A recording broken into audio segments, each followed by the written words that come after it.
Gaja, excuse me for a second. All right? No problem. I had to go right into it, brother, is because, let me tell you, there's so many levels of influence of those who claim that they're bringing forth truth, but they are plants also to divert people. He's the second guy in a row who claimed that they were exposing Zionists and Jewish people, that when you scratch the surface, they are greater deceivers than the people they claim are the deceivers. And see... No, sorry, go on. You see what I'm seeing here? Listen, Ella, I'm here. I'm here. I got my mic on mute, right? And I don't know whether to laugh, whether to, I don't know. You understand me? What to say, because this conversation went from 100 miles to 0 in quick time. You understand me? So, but the question is why? Why? In your view, why did it go to 100 to 0? Well, in what I'm seeing here, right, and similar to what we saw with Ken Beagleheisen, was that either someone has got to them and said, listen, you can't put this out no more. You understand me? And you know that's the only way I can put it. That's the only thing that I can see that's happening to these guys. Why they would come out so strongly against one thing, and then come now and then say something totally different. And second, again, I was wondering, okay, as this guy's research brought him to the fact that the true children of Israel are actual Negroes and Hispanics, because you can't go that far into it without coming to this conclusion. You understand me? Yeah. Well, there's a few I want to bring forth tonight so that other brothers and sisters can see it. But before I do that, we need to recap what was just heard. Mm-hmm.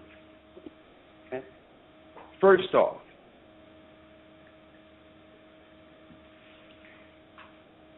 I don't believe that he was turned. I don't believe anyone got to him. And now, your assessments might just be, but I don't believe so. Okay. I believe, brother, that in the Zionist movement themselves, they have plants set up all over the earth. Even those who really don't know their plants, based on false history that have been passed down. And these false plants, even though they claim they're going against Zionists, are really set up to make what you would call the unlearned believe that they are going against Zionists. Right. They can get them under the umbrella to deceive them even further and bring them back into total confusion. And what I did when the brother sent me his information, I looked at everything that he was bringing forth. Right. A lot of things he's bringing forth is true. But let me tell you, brother, we are not supposed to know. Conversation changed when they talk to us. Right. You understand? Right. Right. Another thing, you notice we have to bring these brothers and sisters to a certain point, and we have to listen to them clearly and pull out the information we can agree on. That's where the conversation begins. So what I wanted to do was listen to, I knew his whole spiel, what he was going into, claiming that Jewish people end up coming into Khazarian after the conversion. Why? That was a spin story from Israel after Arthur Koestler blew the lid off the top and told everybody they were Khazarians.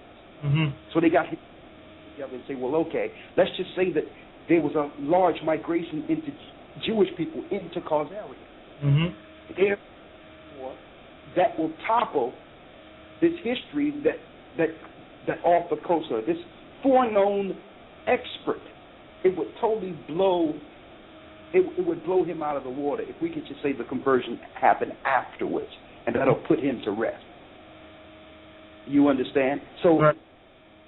Even those, let me tell you, these are plants, brother, that are established within social media to confuse the people even further, knowing that the Most High Spirit is awakening the children of Israel. Right. So I make it a point to tell brothers and sisters, when he come on, I make it a point to tell them, listen, you speaking to an Israelite here. And you're not just an Israelite, you're speaking to learned brothers with understanding who have done the research on this. So every place he go, I took him right back into this fact. And then I asked him a question. Well, where's Pergamos? You see how he totally stopped when I asked him who's Pergamos. He didn't even want to admit it. There's a few times. There's a few times in the conversation where he paused. Who are the Romans today? Pause. Exactly. Did you know that? Did you know that they in the Jewish encyclopedia it calls the Edomites the Jewish people Edomites? Pause again. He knows all that. He knows it. Yes. You know. And the speech pattern, the way it changed and all of that. Like, you know, that's why I'm saying that maybe somebody got to him. But yes, look at it that way. You know, that these guys are planned. So if they bring something out now, like going against the system, and then when it actually happens, people will hold them up as credible sources. So when they come and bring a solution for something, then everybody is down with it because they brought some form of truth then at one point. Yeah, I understand that. I would like to call it spiritual COINTELPRO. And operating, they love to operate in the spirit of ambiguity. I'm telling you. When I say ambiguity, they love to work with a bunch of stuff just thrown out there. Therefore, the unlearned cannot grasp their deception. This is how. I mean, it's almost a form of sorcery the way they do this. And I tell you, he said with his own mouth that Herod was Idumean or Edomite. Right? Yes. So I let him talk because I need to bring him right back around from that. Because in the same sentence in which he said that Herod was Idumean, he claimed there was no mass power of Edomites within society. So, how much you have over our people over in Judea? So how can you have the power to do what they did when they ruled? And guess who set up Herod? Julius Caesar. He set up the Herodian dynasty with Antipas. It was a Roman infiltration. And he knew that I understood that. Not that I understood that people of color understand that. He looked at his watch and said, well, he has another engagement. Time's up. Wow. Let me tell you, man, he'd have been here 2 to 3 hours if we would have allowed him to just spew his total confusion madness. And you understand that some people might ask, well, why don't we let him do that? Why? What benefit is it for us to sit here to see this total deceiver? And not only that, he's deceiving on another level because his name is what? Pike. Ted Pike. He's Jewish himself. Albert Pike was a top Masonic sorcerer. Yeah, I was looking at that before as well, the name, yeah. So if he state claim to Arthur Koestler's truth, and I respect Arthur Koestler because he was Jewish, but he was willing to tell the truth about himself. If this guy Pike state claim to Arthur Koestler's truth, that he would deny himself as being a physical Jew, and their pride allow that to happen. It really makes them special. Claim else. Another thing, he said in the New Testament, there's no denying the children of God. When he says there's no denying when it comes to Esau, whether or not it was Esau or whatever the case is. Let me read this again in Romans to make it clear what Paul was saying here. Neither because of the seed of Abraham are they all children, but in Isaac thy seed shall be called. It's saying just because you're from Abraham, like Ishmael is, and like Esau is, Paul was calling them out and saying, listen, you are not the people. Mm-hmm. This is they which are the children of the flesh, these are not the children of God. But the children of the promise are counted for the seed. And what did Paul do? He started going into the children. For this is the word of promise, at this time will I come, and Sarah shall have a son. That's Isaac. Mm-hmm. And not only, but Rebekah also had conceived by one, even by our father Isaac. That's Jacob. For the children being not yet born, neither having done any good or evil, if the purpose of God according to election might stand, not of works, but of him that calleth. It was said unto her, the elder shall serve the younger, and as it is written, Jacob have I loved, but Esau have. So he's coming straight out with this, giving a clear distinction between Esau, Ishmael, and the children of Israel. So now they got claim that they can find a Y chromosome leading to Shema Abraham. Of course you can. And that's another thing that hit him about. When I said, well, listen, Abraham is Esau's. He's in the lineage of Abraham. But he's a rejected child. And that's why their rogue empire is looking to destroy God's people, because they didn't receive the promise. That's really the conversation we should be having, opposed to this skewed history that they're using as what I would call a smokescreen, while Ishmael and Esau operate together to destroy us. Every time we start scratching the surface, these guys have to scurry away. Why? I'm starting to believe that they know the truth. Uh-huh. They see when to step out of the room. Mm-hmm. Yeah, no. Supposed to be amongst us. What you say, Gocc? I'm saying that. I mean, no way, right? You can go into the history of it and not come up with the same conclusion. You understand me? And the thing about it is that it's only hard really for Israel to not figure this out, because they lost their identity. But everyone else, this should come pretty easy to them. You understand? You know, so that's why I believe also that they know the truth. They know who we are, and they're just not ready yet to come out and say it publicly that they know. You understand? You are absolutely correct. Mm-hmm. And amazing to me, with all this history this guy know and what he was saying, he can't identify Esau. Mm-hmm. Identify who the Khazars were. What, they just popped up from somewhere? Just claim, they're Turkish. Well, hold up, brother. The Greeks and Romans took down that area too. They're playing on both sides of the fence, and he knows this. Mm-hmm. There's a guy called the Young Turk who has a YouTube site. And a matter of fact, he worked for MSNBC for one point, and went back to his site on YouTube. He's called the Young Turk. He's 100% Jewish. So just because you're from Turkey doesn't mean you're from another race. These people have spread themselves throughout the four corners of the earth to hide themselves. And when you identify them, they'll say, well, I'm this person from over here. It wasn't me. Mm-hmm.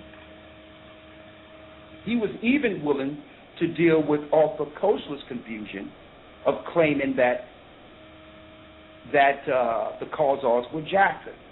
Well, that's utterly ridiculous. Why? How can you go to Japhetic land that's after Alexander the Greek and his general's conquest and claim that these are the people? Mm-hmm. The people of Japheth no longer live in that area. They're in Asia. Mm-hmm. You understand? So, but let me tell you, it's the demographic of people they're looking to control and destroy. They have the history out so that we can be confused, so that the slaves will never put the puzzle together. Mm-hmm. That's why they Oh, yeah, they're Japhet. Look at the landmass that they're on. Well, didn't Alexander the Greek and his generals take over those lands? Wasn't Alexander from Mesopotamia? Wasn't he an Idumean? Absolutely. Edomites. Every place you go, it's Edomites, what you would call distorting history. Brothers and sisters out there. But it's like even when you said before, when you explained everything, then he says that you jumping all over the place in what you're saying, and I'm like, okay, when did that happen? Everything was online, in line with the conversation that was taking place. So it's like, he's trying to. When I heard him, then it was like he was trying to say rubbish what you were saying. That's why when you brought him to the Jewish encyclopedia, I jumped in on him, because in his video, that's all he's quoting from. That's all he's going to the Jewish encyclopedia. You understand me? So all of a sudden now, my information is very scurry on the Jewish encyclopedia, and it is inaccurate and all of that stuff. I found it. Use this as a definitive source to prove the things he brings forth. Yes. Right? But yet, when you bring something, well, and I'm going to tell you, it reminds me of the rabbi, brother. Yeah. It's almost the same conversation when you invited that rabbi and then we interviewed. Let me tell you, man, these guys are slicksters, man. And they just put on different costumes and come in different. And they come in different. They just put on costumes, but they infiltrate on every level with the same agenda. Mm-hmm. If you look at his videos, you would think that he was an anti-Semite, totally against the Jewish occupation over there against Palestine, right? Isn't that how he started? Yes, yep. Yeah, that's really, he's a cover. Yeah. Even when he started off on explaining himself tonight on the show, you'll be like, okay, all right, then we're gonna get at least some truth from this guy tonight. But when he started to go in on, when I asked him the first question, that okay, so you're saying the people over there are imposters, and that's when it changed. Yeah. And I was like, wait, and that was about 10-15 minutes into him explaining who he was and what his whole purpose is here on the show tonight. And I'm like, yo, wow, check that, and it happened quick, and then the usual escape. Well, the show started late, and I've more a different arrangement. I need to go and all that, and I mean, it's the same tactic, man. I really want someone to come on, and there's a guy that we're looking to bring on. Maybe he'll actually hold up to it. Let's see if we can have him on next week. If everything goes okay, if we can get in touch with him in time. He has a book out. We got one of the elders from the States sent me the link to him. I can't remember his name. I think it's called Melvin Eli, I think he's called. And he has a book out talking about Israelites in America as long as the 1800s, and having a community and so on, I'm gonna tell you, it'd be good to have these people come on, but I'm starting to see it's becoming apparent to me what this is all about. Let me tell you, these Edomites that are operating with this one world agenda, they're working on every level, man. Mm-hmm. On every level. I'm talking about, you name it, they're working. And I mean, we invited the guy on the other time, the guy that Macau, who actually put the true name of the Most High according to how we pronounce it, and said the Jewish name of the Illuminati book, the Jewish name right. or Yahweh or Jehovah, that they know that was Baal. of ancient Babylon. He wrote that in his book, and when he came on the show, you notice it's like when they talk to us, brother, they change it. That's the whole deal. We're not a part of the conspiracy. We're not supposed to know this. So somewhere in some conversation, someplace, they are told who to discuss this with.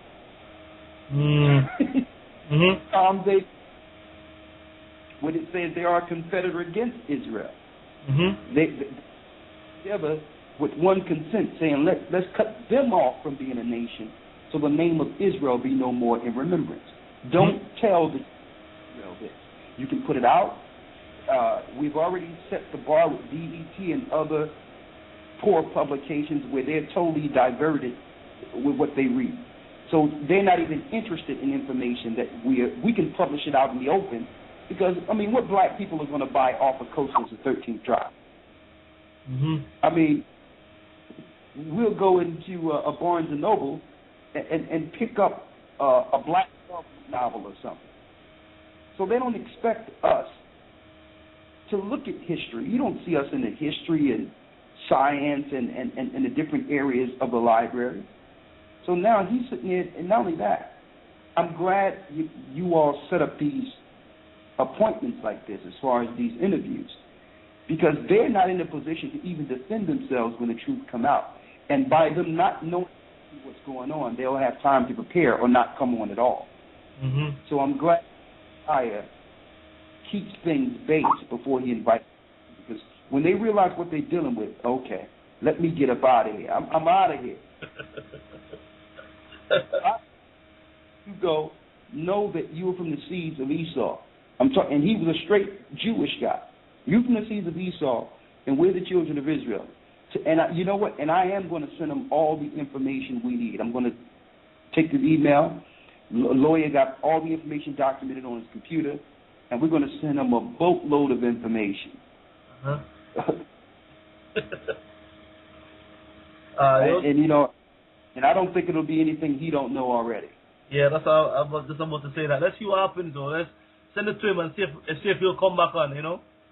Because I tell you what, we've been trying to get back a few of the guests that we've had on before, and we've had some decline, you know? What about the rabbi? He's trying to come back or what? No, I found a new rabbi, to be honest.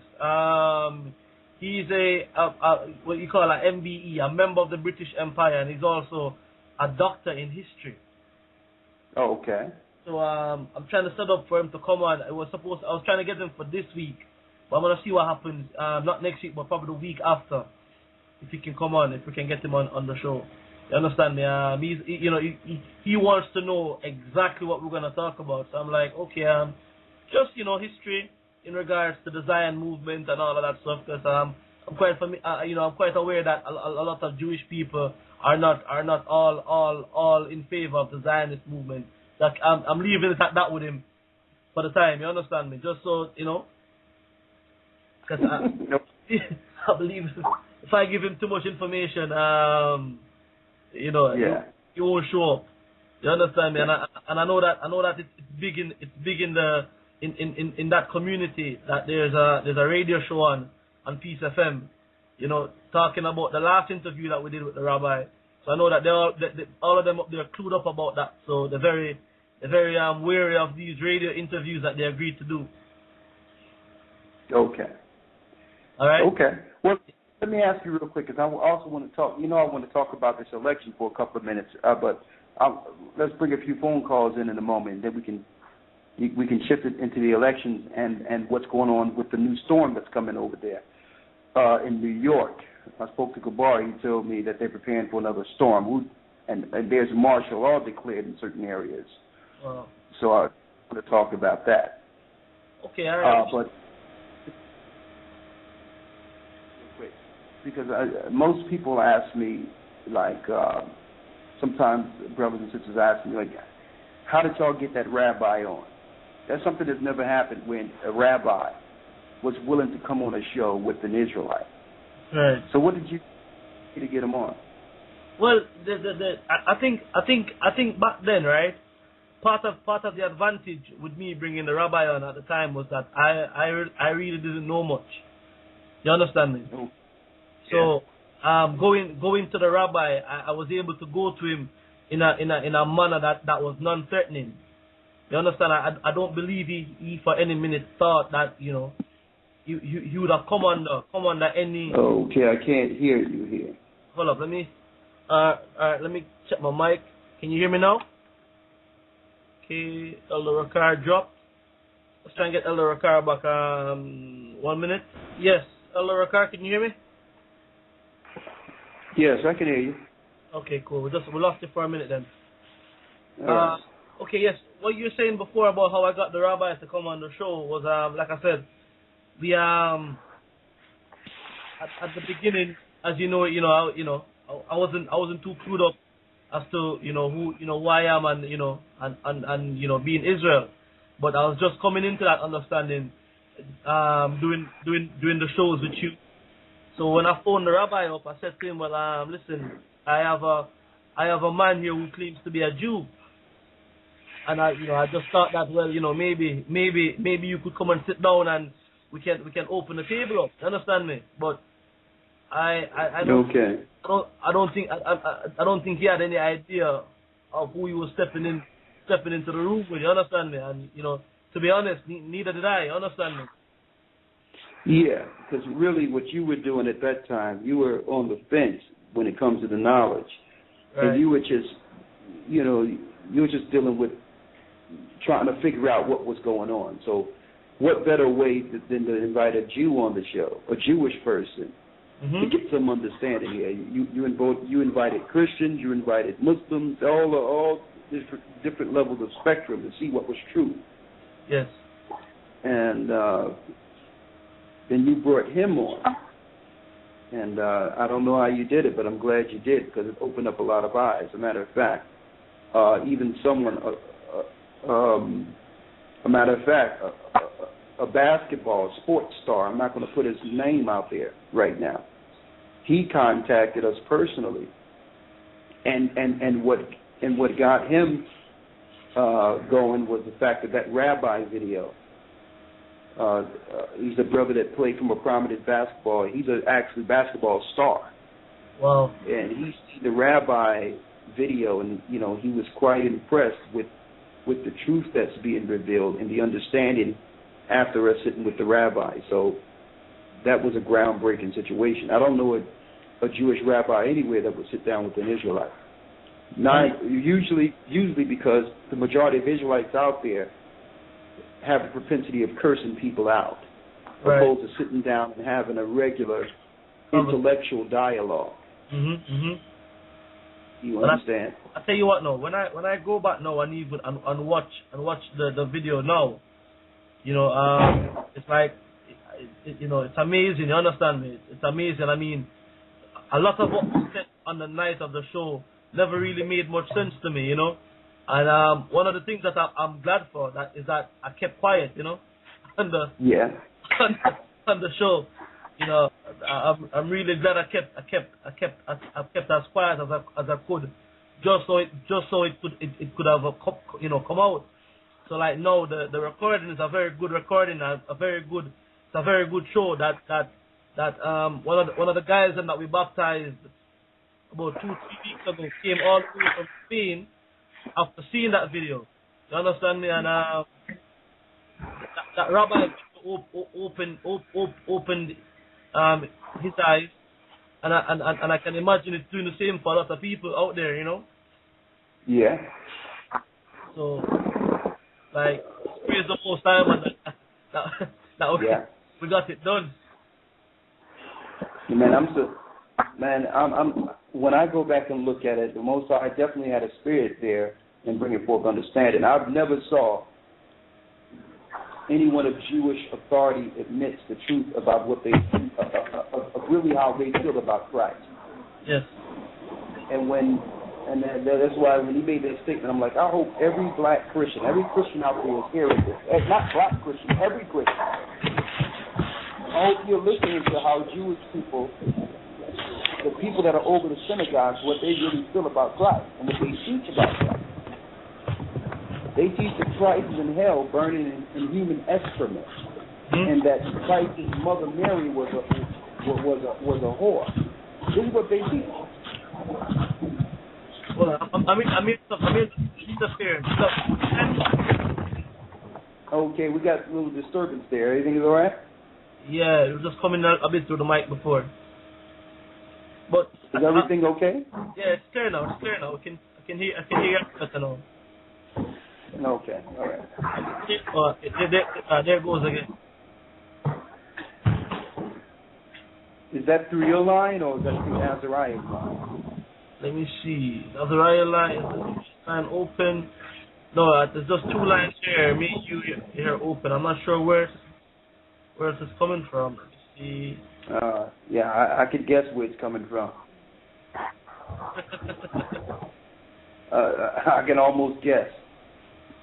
We're not supposed to know, brother.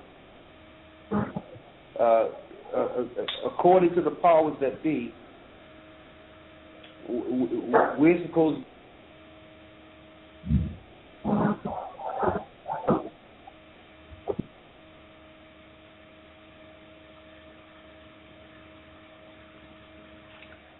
Alarica, go on. Say that again. I lost your mic before. Yeah, I found out what the problem is.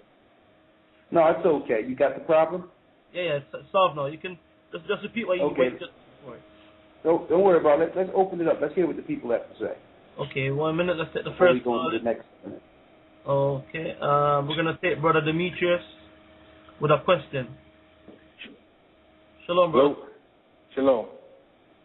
I have a comment that follows up by a question, and the comment is that I hear often how Jewish people say they can trace their genetics back to Abraham or Shem. But my question is, if you don't have the genetics or DNA of Abraham or Shem, how can you say, or how can you compare yours and say that you are a direct seed or lineage to that?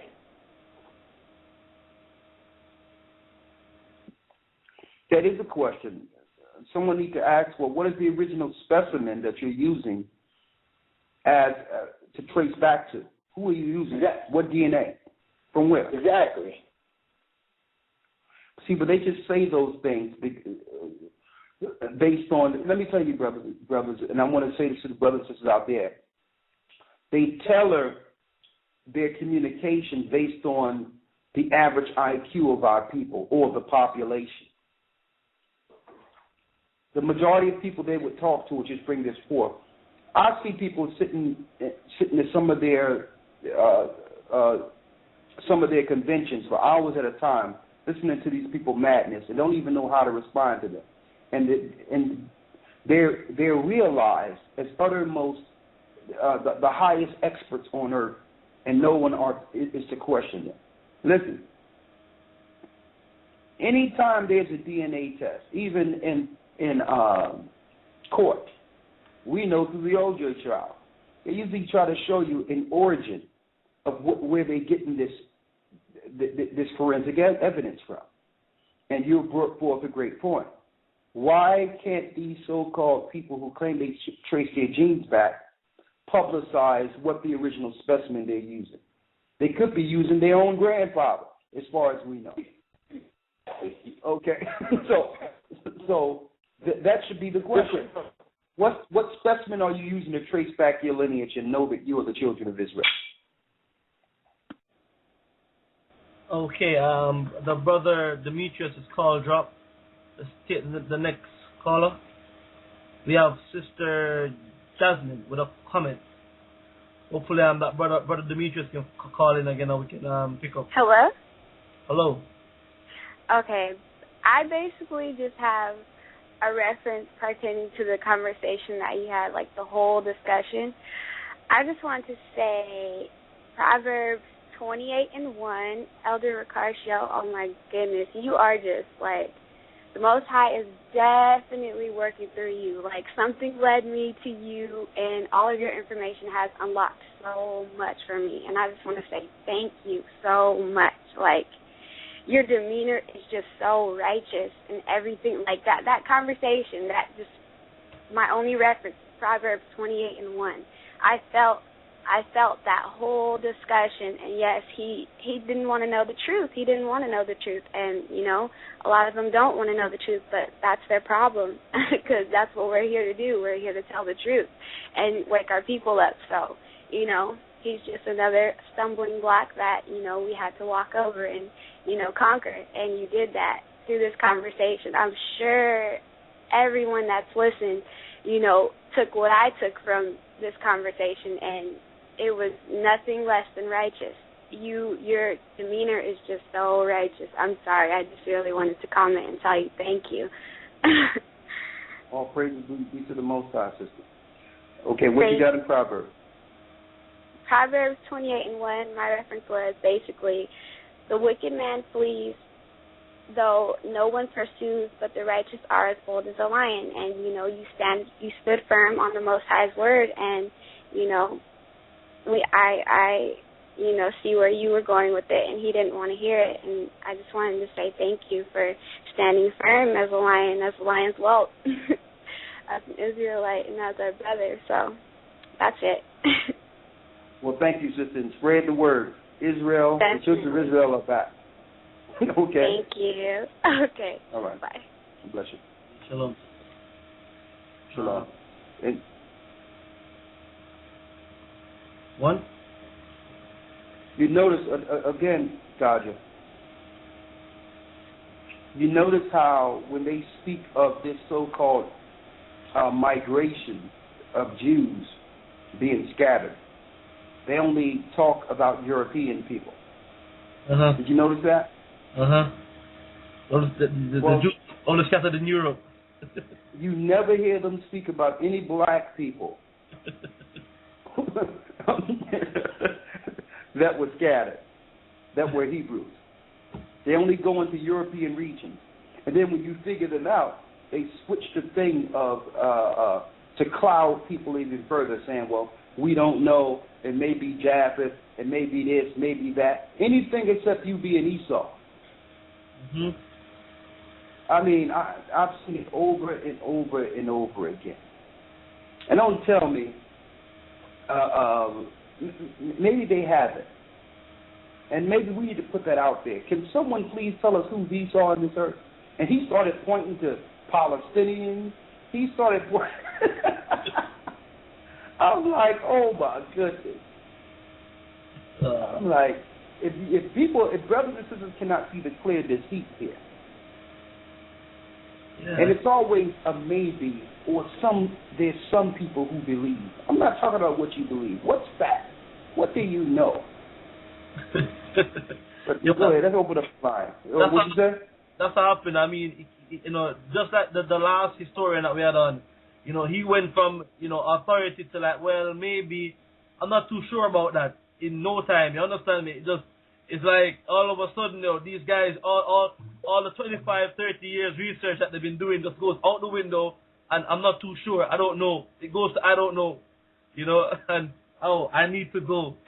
But yeah, we have another hour and 12 minutes for the normal show. So we'll take some more calls, and if you want, we can then go over into the election and the post Sunday element. We have brother Greg here with a comment. Hello. Hello, brother Greg.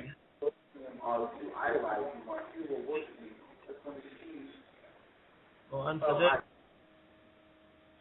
that. Brother Trey with a comment. Shalom. Shalom, brother Trey. Area code 409. Can you hear me? No? Okay. Let's just go to the next one there. Okay, let's go to Sister Jenny. Hey, shalom, brother. Shalom. Oh, hi. Can you hear me? That was funny because he was ready to go. As soon as you put that fire to him, that was a funny situation. They always seem to run the same way. But I had wanted to say, I seen something on TV. They were showing some pictures of the flood in New York. Did you see that water was red? No, I didn't. I didn't see that. I didn't see the water being red. They had the cars sunk deep down in the water, and the water was red. And they kept showing the picture, but nobody was talking about the water was red. So that okay, if you have that information, if you have that, can you send that to our email? Okay, it was just a picture that they were showing on the news. First, I noticed that they had it on the AOL when you turn AOL on. They had it on that, and then I had seen it again on the news. Would that have meant anything, that water was red like that?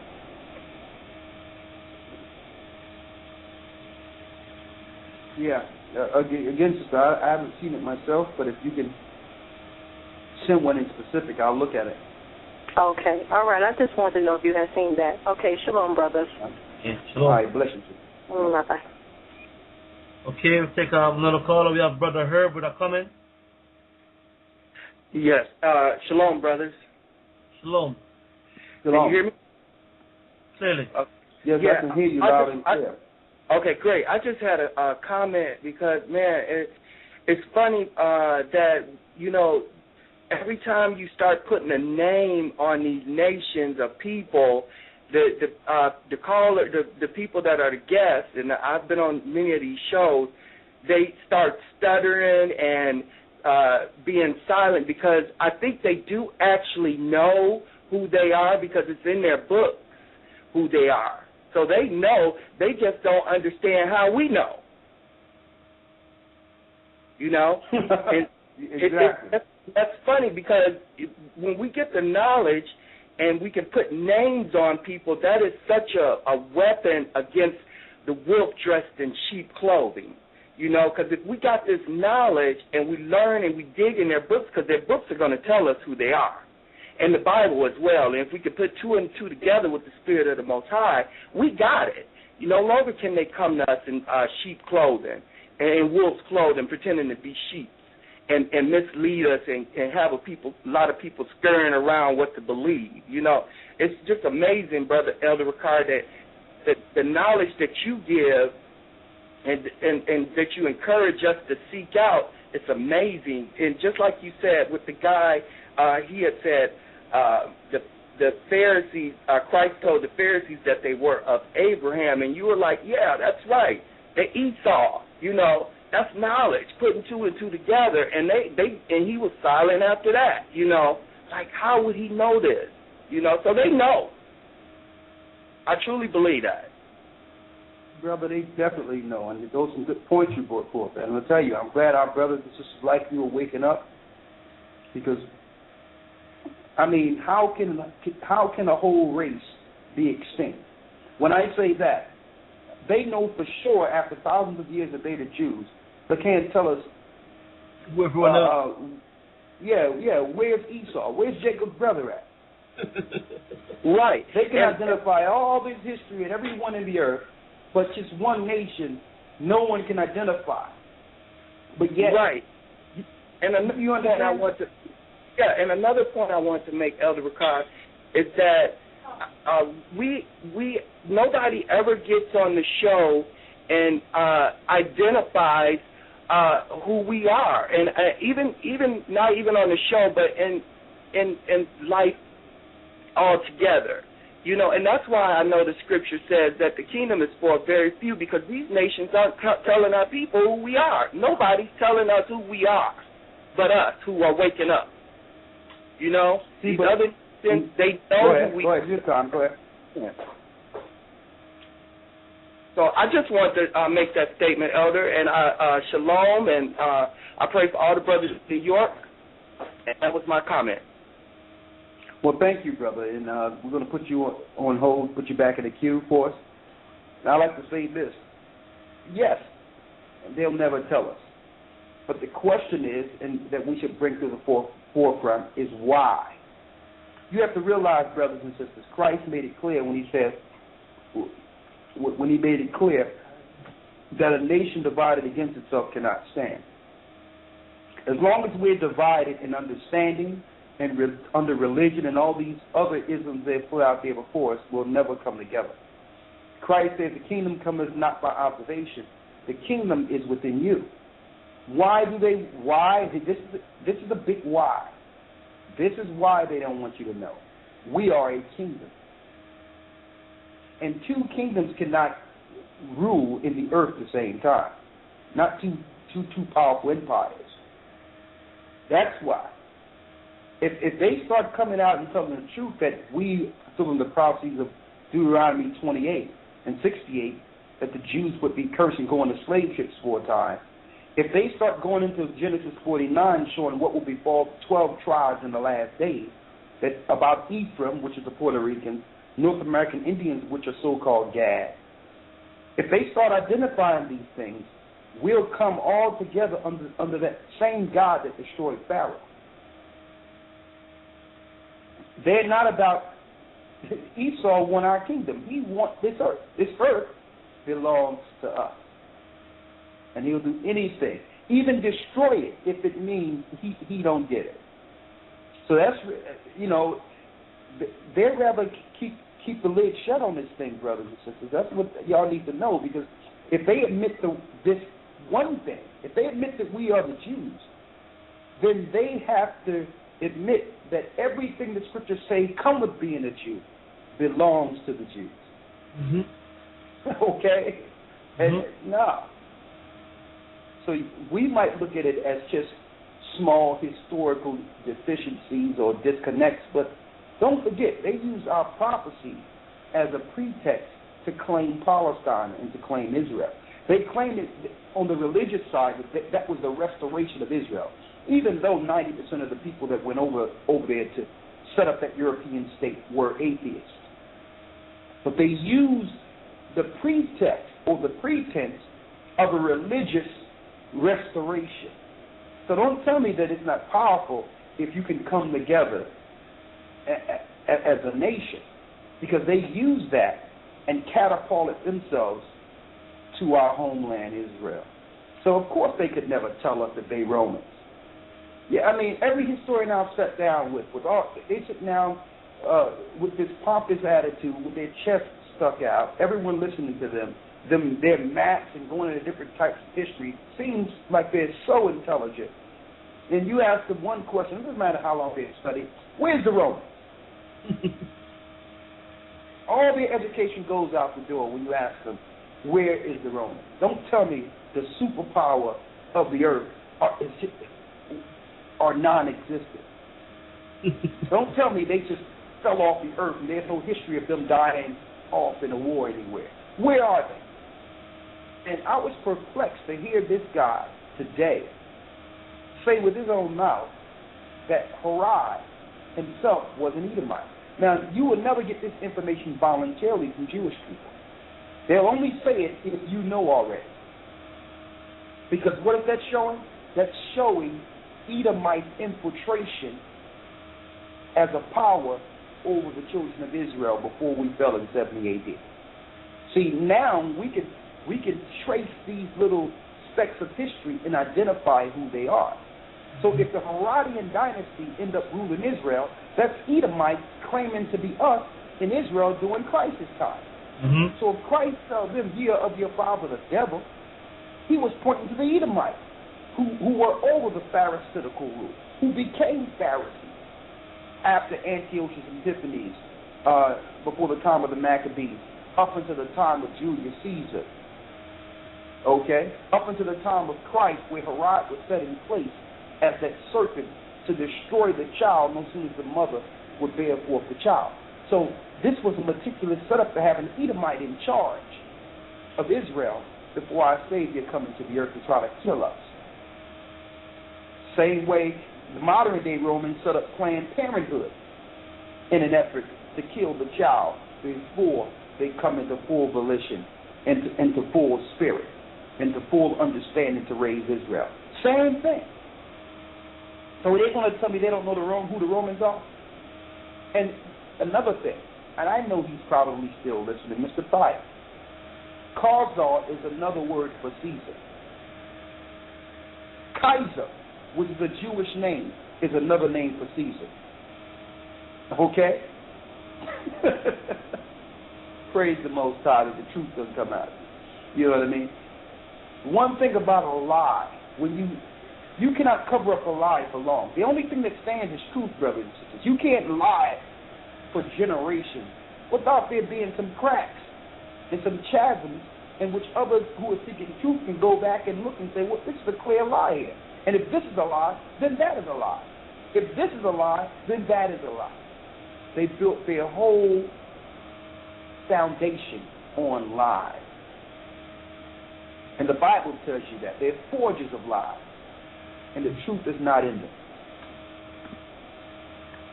Even our Gadite brothers told us. And not all, but he says, pale-face speak with forked tongue. When the truth is being revealed, you notice they try to spin it into another argument to divert people from the key point that would release you from your captivity. Every time we get to what I would call a light bulb moment in which everyone can see the same time, they switch the conversation and just start talking. Instead of just sitting back and saying, well, hold up, let me deal with this bomb that was just released in this room. Let me just operate in this real quick. You notice when we say, well, listen, in the Jewish Encyclopedia, it tells you that Jewish people are Edom. You notice there was silence there. Yeah, it went quiet. That's in the Jewish Encyclopedia. They know they're Edomites. Oh, man. It went quiet with that, and it went quiet with who are the Romans. It went quiet. The Romans are. But no one knows. The point when you make the point when you said that if they admit Herod being Edom, it shows, like you said, that Edomites had control over Israel, over the children of Israel at the time of Christ, and that's a big big thing that for them. Exactly. Now they can't lie and claim that the Pharisees that were set up during Christ's time were all Hebrews. They're lying. Yes. Christ was now there were our people in position, but they were controlled by who? Herod. To prove that, when they looked to destroy Christ, they couldn't just kill Christ. They had to take him before Pontius Pilate. Y'all seen that? Mm-hmm. This was us going to the Edomites' courts to persecute or to pass judgment on the children of Israel. Mm-hmm. So we're controlling the Pharisees. Mm-hmm. And then under Anthony, to tell you that in the book of Josephus, that at one time he came and slayed all of the Pharisees, all of the Levite priests, and the people that were set up in the temple, and put Gentiles in there. Mm-hmm. Children of Israel. This is all through history. Don't tell me these historians who've been studied all these years haven't ran into this information. Come on now. Mm-hmm. They give you truth. Their history is to cover up their lies. That's what their history is for. Their history is not to give you history. Their history is to cover their lives. It's his story, not history. Mm-hmm. Yeah? Yeah, Who else we got here? Yeah, Sister Letitia with a comment. Shalom, Sister, you there? Yeah, I'm here. Shalom, Elder. Shalom to Gocc. I just basically have a comment. I'm calling from New Jersey. What I wanted to say is that they feel so entitled, and that's the problem. They feel so entitled that everything is theirs and everything belongs to them and that nothing is going to happen to them. But they shall see. I was sitting here, and what came to me since I was 9 years old, I've been through whatever you can name, homeless since I was 9 years old, okay? And when I seen in the Bible that, when he said that the poor will always be and that he was coming for the poor, then I changed my ways and I knew that he was coming for me. Another thing, when I did my research and I prayed and prayed and prayed to find somebody that think like I do, and then I found Elder Ricard. The kings of the earth set themselves, and the rulers take counsel together against the Lord and against his anointed, saying, let us break their bands of their cords from us. He that sits in the heavens shall laugh, and that's what I do. It just baffles me how they think that they're just so entitled and that everything belongs to them and nothing shall come. You cannot have everything in the world, all the riches in the world, and think that you're going to sit in the heavens in the end time. That's not how it works. And to my people, if you just read in there, read the Bible and see these things in here, you will see why we exist and what is going on. If I knew something was wrong when I was a child, I was like, something is wrong. Why are we going through this? We're the only people that go through so much and still going through it. It's all in here. It's written. So whatever they say is not going to take a stand because it was written. That's all I had to say.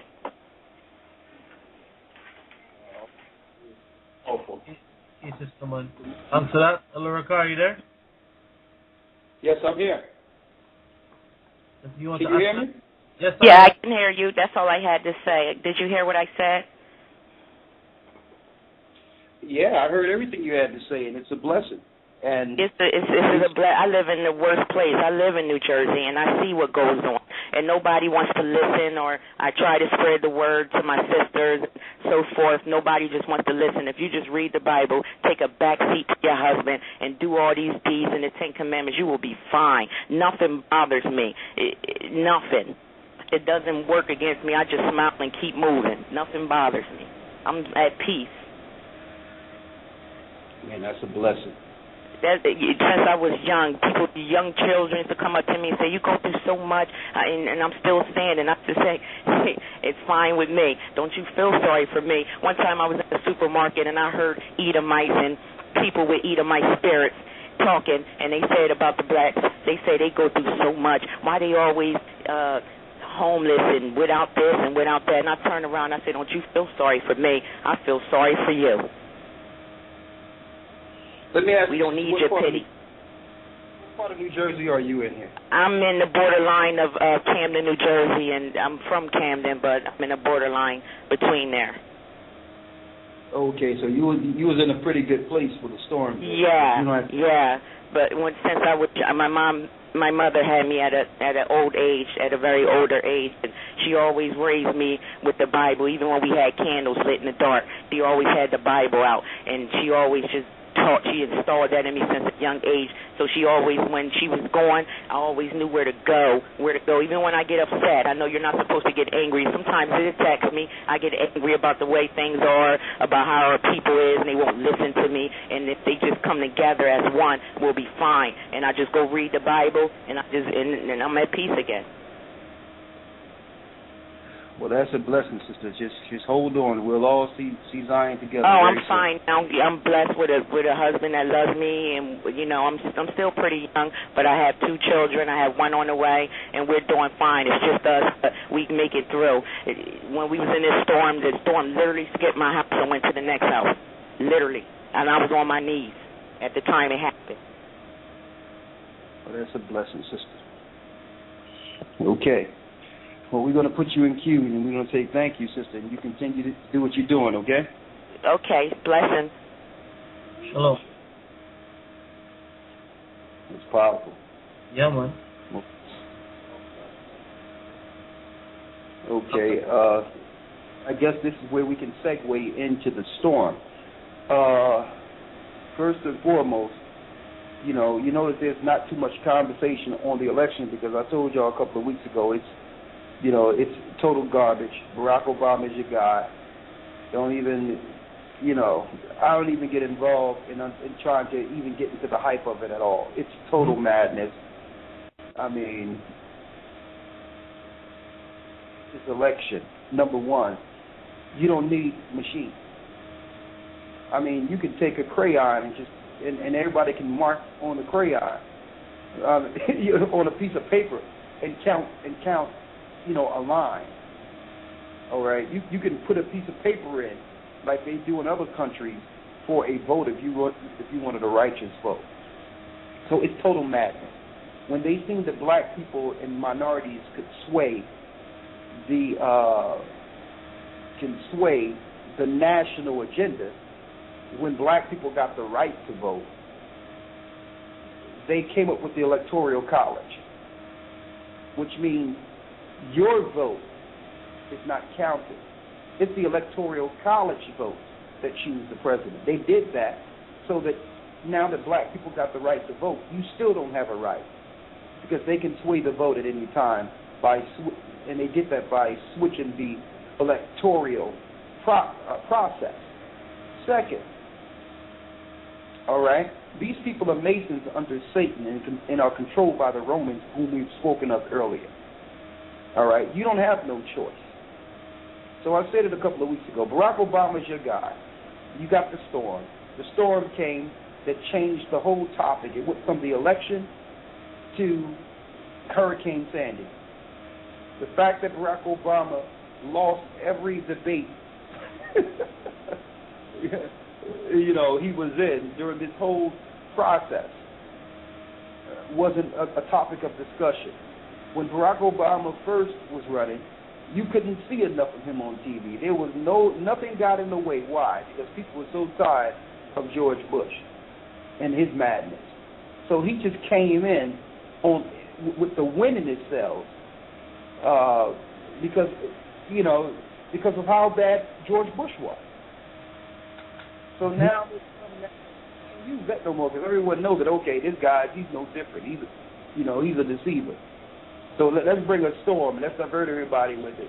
And and even if it wasn't a storm, man, this whole thing was total mess. I mean, you got Romney, who's a Mormon. Who want a Mormon? So he's a paper cutout. Barack Obama is going to finish what he started under Satan. Okay? And it won't take him too long. He's going to jump right in. And you can't vote him out now. Okay? You can start impeachment processes, but who cares? Just like Clinton. Who cares if you were trying to impeach him with his, you couldn't shackle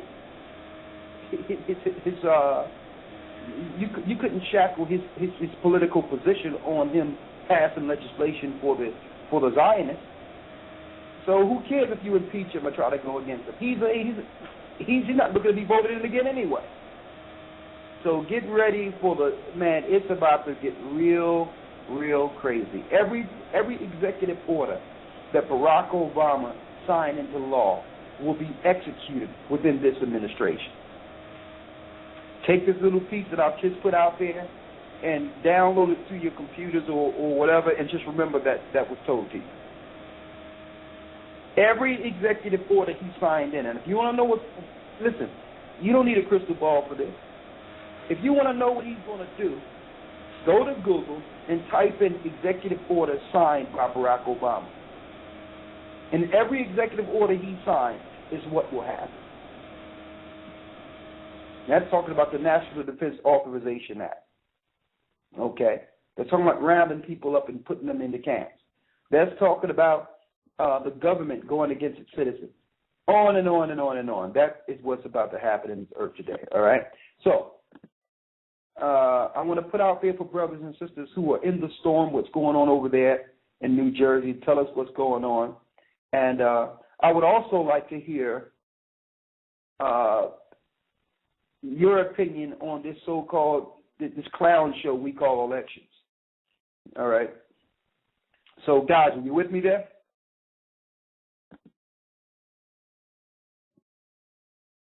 Let's bring some people. Yeah, hello? Can you hear me? Loud and clear. I can hear you now. You were going for a second. Okay, then. All right. You want to take some more calls? Or Absolutely. Okay. All right, we have Brother Kamar from GOCC Atlanta. Shalom, shalom, brothers. Brother Gocc and Elder Ricard, shalom. Shalom. I just wanted to give an input on the election, and some of the things that I've been noticing since Barack Obama has won. One thing I have noticed is that they have said that a lot of people have been saying that there's going to be a riot, so to speak, and a lot of Caucasians have been saying that it's going to be a problem, and just basically starting the racial thing.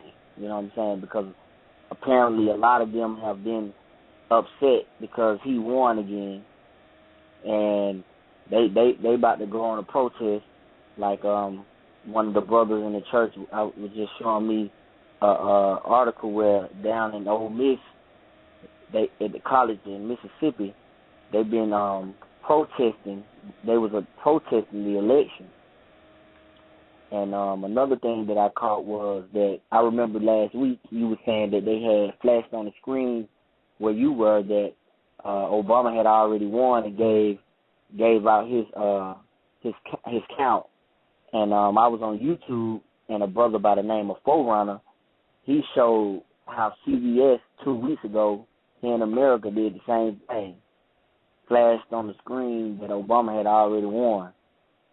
So, and another thing was that the president from Iran had offered to help the people up north in the surrounding areas of New York and all the places where the storm hit. He had offered to send help over here, food, water, and all those kind of things, and just noticing they haven't put that out there, that this guy has offered to help people, but instead they want to continue to try to go to war with him and make it seem like he's a bad guy, which we already know is going to happen. You know what I'm saying? Because it's Bible prophecy. But, it's just a simple fact that this guy has handed his hand out, lending a helping hand to say, well, even despite my differences with you guys in America, I'm still willing to help those people that has been affected by this hurricane and send food, water, drink, clothing, whatever. But that's all I just was doing. Brother Gabar here. Brother Gabar, you there? Yeah, I'm here. Can you guys hear me? Clearly, yeah. So just to touch back what the brother was saying, what they're doing here in New York, they're bringing in, because you had the military in New York City where the blackout was at from 34th Street on down.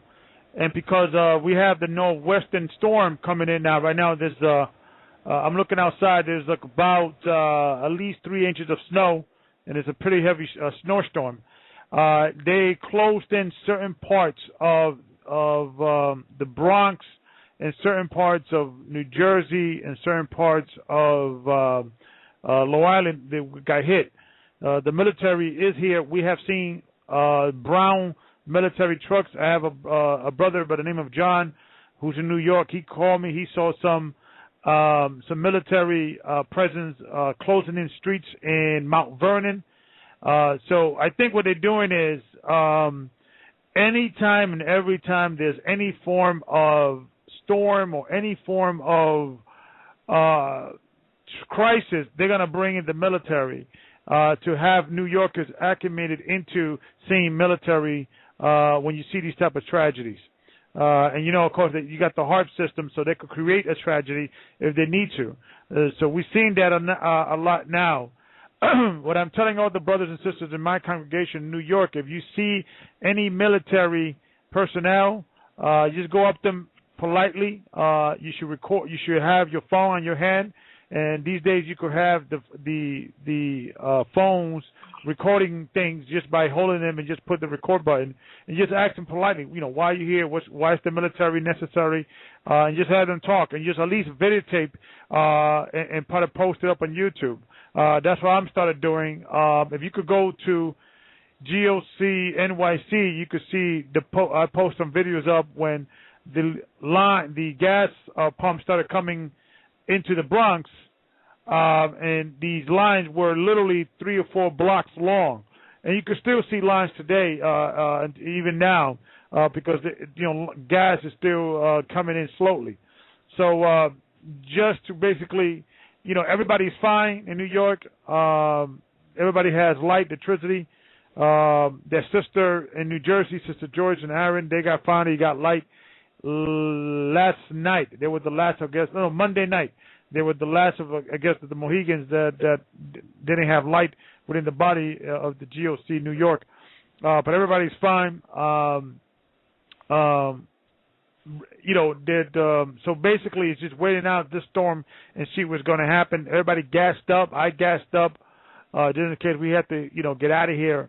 So right now it's just a waiting game. We in the second storm now. So and I'm looking outside. This is at least 3 inches thus far, and it's still coming down.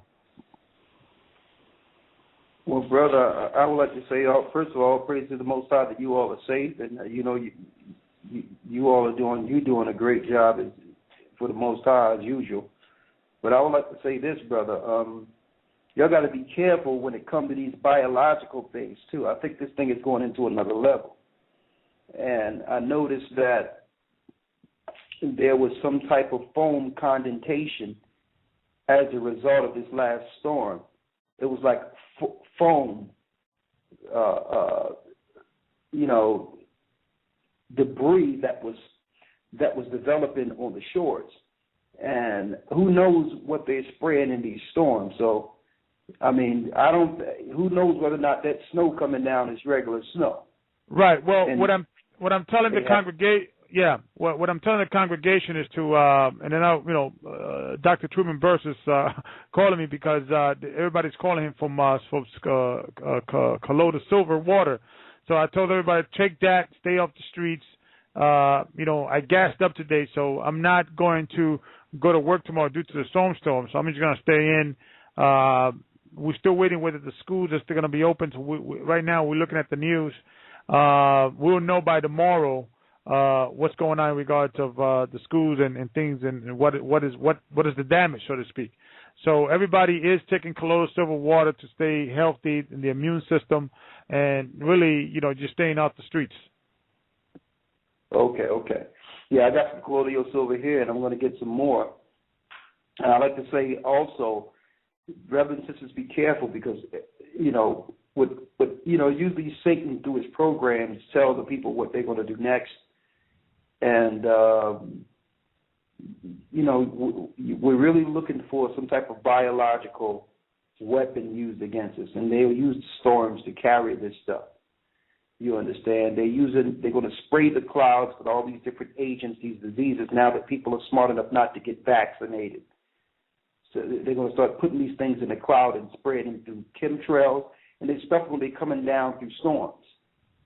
So just be careful. I don't think this military is in place strictly for Hurricane Katrina.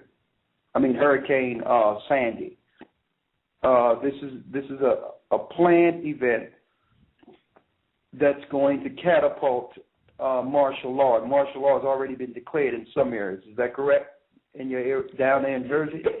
In Jersey, in all the areas that were damaged from Sandy, they are mandatory evacuation. You have to evacuate. There's no more. The first Sandy, they strongly suggested, but now you have to evacuate, regardless whether you live there or not. You have to go into the FEMA, facilities, or if you don't have a place to stay, you're not allowed to be anywhere there is no electricity.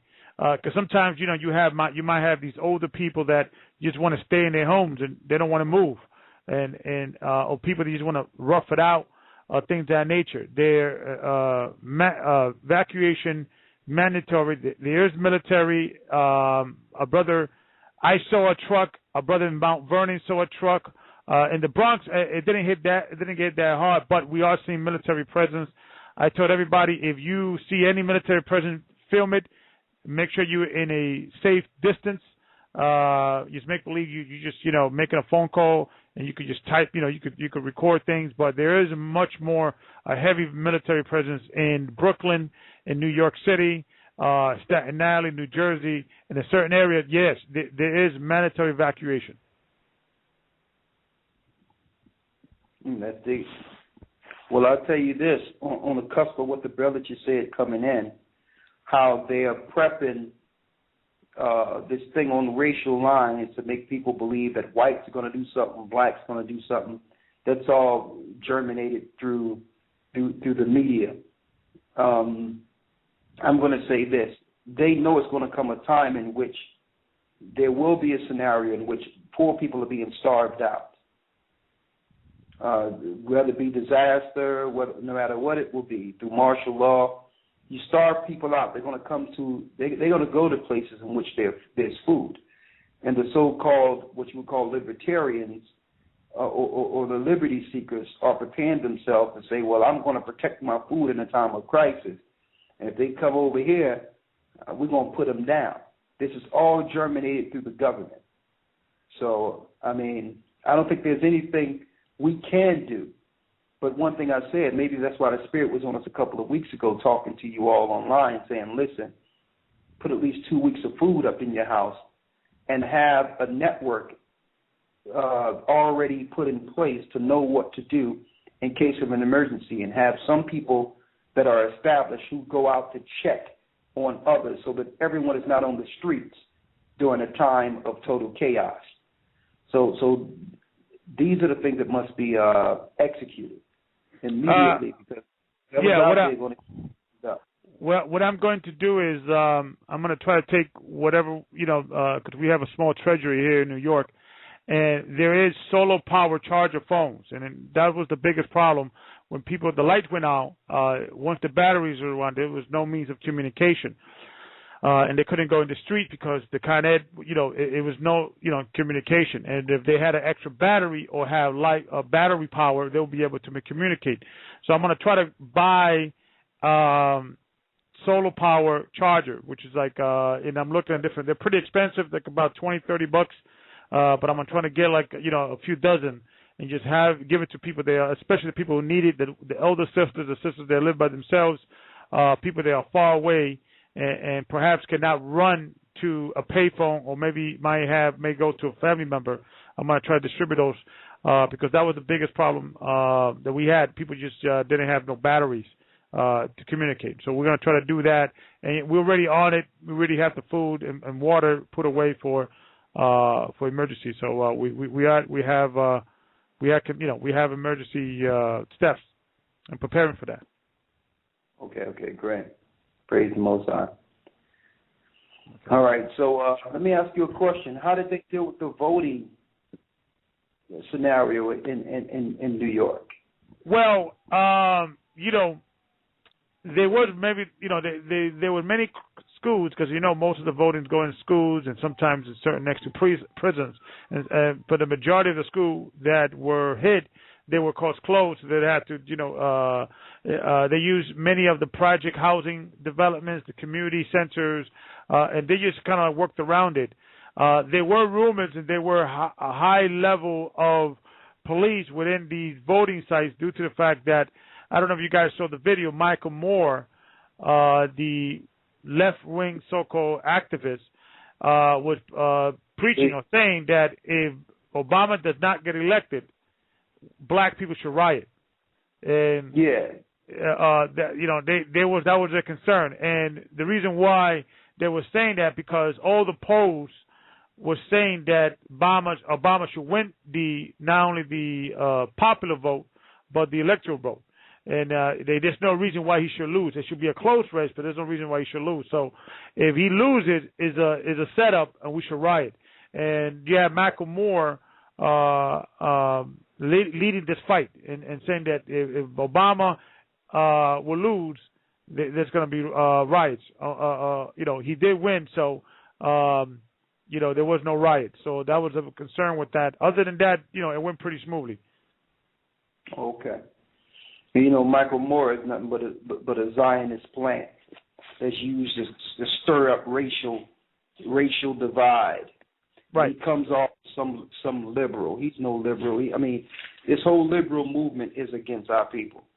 But yeah, he was making videos, burn this mother down and all that, just to stir the euphoria and hype things. And say, well, listen, this is what's going on here. This may happen.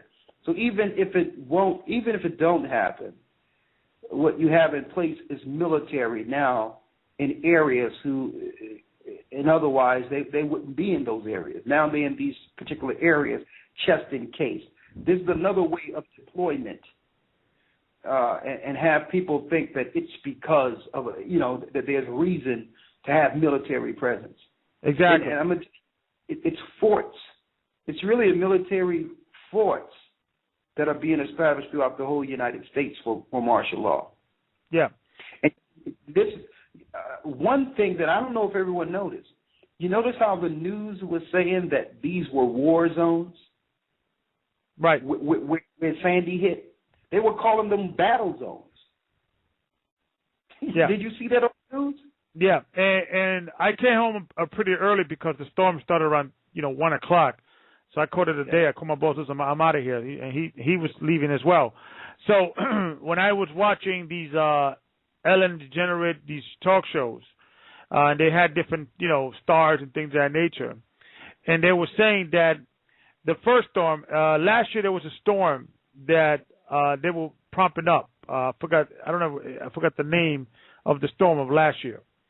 And the government brought in FEMA, they brought in the military, they were evacuating certain areas. And for the most part, the storm wasn't as bad as they claim it's going to be. This storm was bad, really bad. And what they were doing is they were bringing in different stars and different elected officials in these TV shows and say that, us as citizens, because historically when the government has told us and warned us and to prepare us, you shouldn't go outside, you shouldn't do this, you shouldn't do that because of the storm, usually it's not as bad. And we as New Yorkers, and they were saying that, we're pretty tough, we could handle it. We were not able to handle this one. So they were promoting that, listen to your government, take precautions. So that was the theme. And it was funny because it was all dealing with, in the past, when FEMA comes in, we always complain. But now they're saying we should welcome it. As a matter of fact, we didn't have enough FEMA help and enough government help. The government should bring in more help and more military and more federal personnel to help along. So they are actually, like quoting Alex Jones, that, I want to lose some liberty to just get some security. And they're willing to do that, lose some liberty to get some security. So that's the theme going on with these talk shows over here in New York. Okay, well, right there, that just stimulated something. Something just came with that when you just said that. So obviously they're going to use this one as a feel-good story of how FEMA came, and it was less chaotic compared to Katrina. So therefore, by it being less chaotic, what they're trying to show here is that the transition of state, federal, and local law enforcement working together worked. So that when the next thing that goes down, people will welcome FEMA because it worked. And not only that, take it further, Elder. They were saying we need more. I have one. Okay. There was one lady that said that she was one of these desperate housewife channels. I forgot her name, but she was saying that we as New Yorkers, we are hard-headed, and we need the next time the military should force us out of our home. And everybody was clapping. So what they're pushing is that we need more FEMA, we need more federal presence. And us New Yorkers, we are hard-headed, and we need to be told what to do. And people was clapping and agreeing with her. So that's what's going on. That's the theme. So it's worse. Yeah. Man. Okay, well, make sure you keep me, just keep me up to breast on what's going on there, and just realize. And I sometimes, I look at these programs, and you can't take them literal, but they be showing a lot of these messages through some of these programs. Mm-hmm. When they showed, I think, I Am Legend with Will Smith, how everyone was trying to get off the island, and they were scanning to see who was infected. Mm-hmm. So if that's not New York, I don't know what is. Mm-hmm. So just be careful, and I would suggest, we'll talk offline on a few things, but just be careful out there, man. Yeah, because listen, it's going to take a major hit.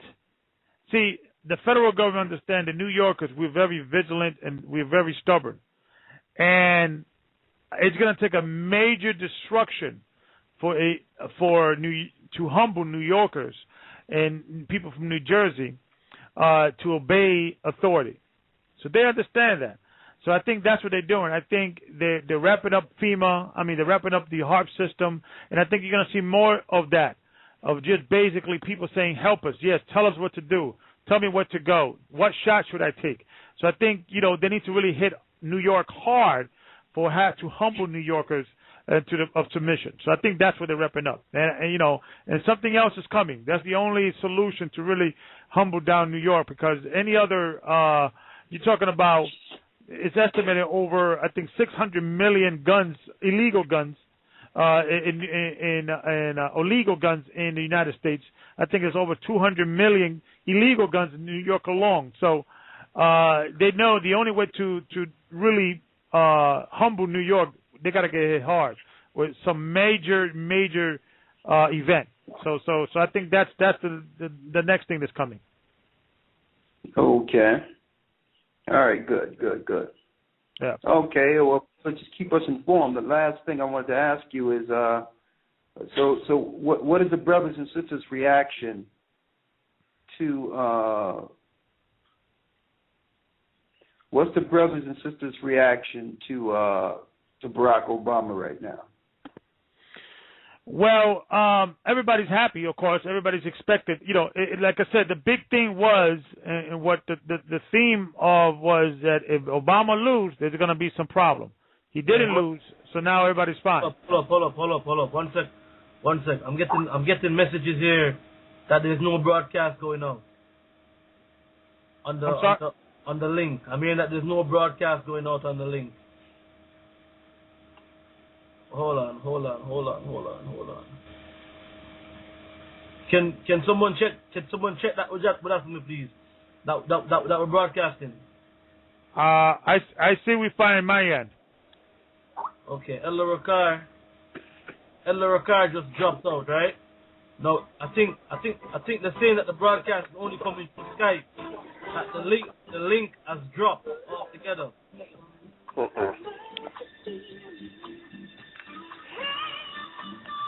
Someone check that for me, please. Everything's good. You can't call in because it's too many callers.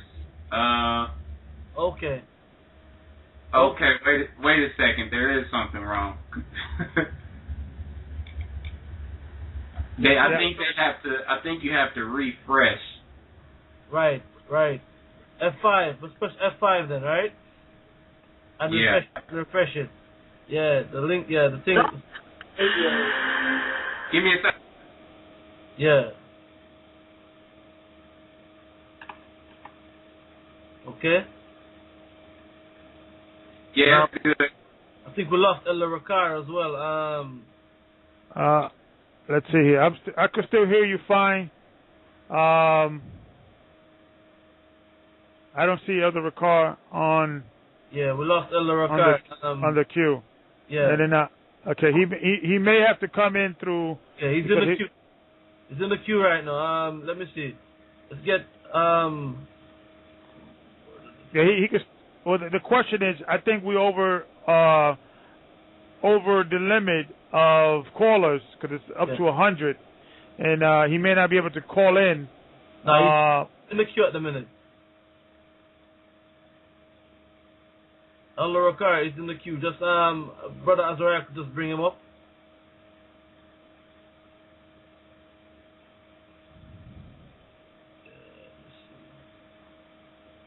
Okay, maybe a second. Elder Ricard, are you there?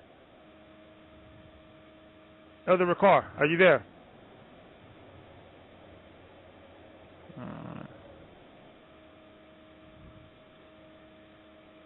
Try the other one.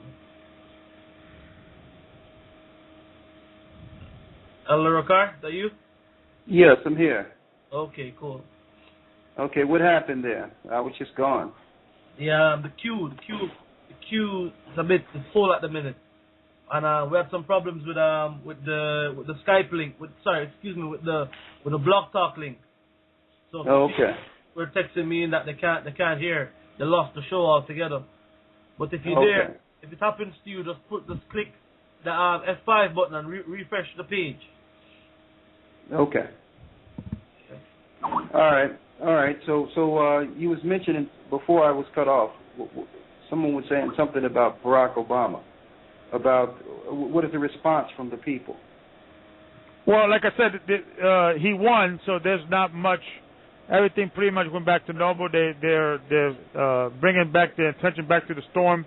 So he won, so there is no problem. But if he would have lost, there definitely would have been a definite, issue. Yeah, but they just use this as a pretext to stir something up. But we all know that there's no election, there is no winners, there's no losers. Barack Obama and Romney won. They did exactly what they were supposed to do. And the only guy that could threaten their system was Ron Paul, because if Ron Paul was put in there under this going back to the Constitution, he would have to do something constitutional. So, so Romney and Obama won. So exactly. It's just another way of divide and conquering the people. They have the people think that they're standing for something when the system together is looking to destroy everyone there. And I'm Democrat, I'm Republican. And I see some of these people running around saying, well, Ronald Reagan was a great American. Ronald Reagan was a sodomite. He was dealing with all types of evil, satanic stuff. And the presidency is nothing more than ceremonial. They're rolled out for photo opportunities and to appease the people in certain areas, while the authorities controlling the New World Order destroy you. So absolutely.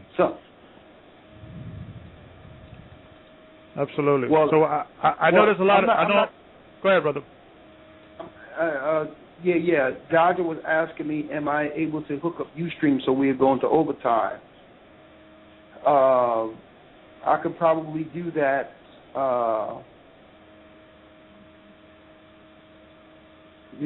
Because he says the queue is full and other people want to come in. Well, I don't know if I can do that right now, but I'll tell you what, I'll set it up for next week to have Ustream set up to go straight into overtime, so we'll have everybody going. I don't know if I can do it right now because, the computer's in another room.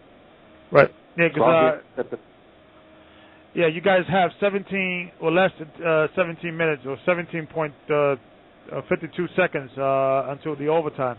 But I know there's other people want to call it. I see the queue is jam-packed. So, Brother Gocc, I guess you could bring in some people.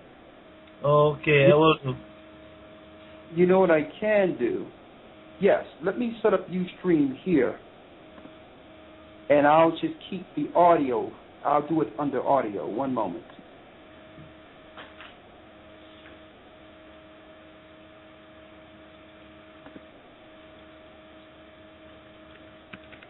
One moment. Let me see if I can do this for the people. Okay. At our regular Ustream. One moment.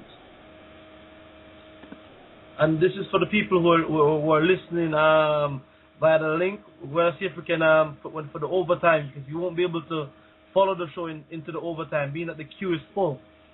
So hopefully with this link you can go over into the Ustream and still continue with the broadcast. All right. Okay. So as soon as it gets set up, we'll put the you're gonna use the normal GOCC Ustream, correct? Yes. The main Ustream that we stream through every Sabbath. Okay. Okay. I'll announce it here. When you go to Ustream, it's ustream.tv /channel/ that's THE -GOC -church.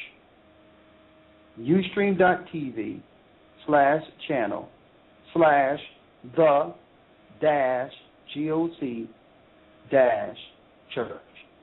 Okay? All right, let's see here. One moment. I'm going to broadcast audio only, so give me a moment here.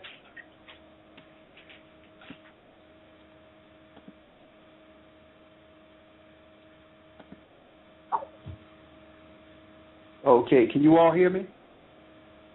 Yeah, can hear you clearly, yes. That's right there. Okay, you can all hear me clearly, right? Uh-huh. Okay. Yeah. All right, so they can log in now, and they'll be able to hear the show. Okay. Log in now. Audio only.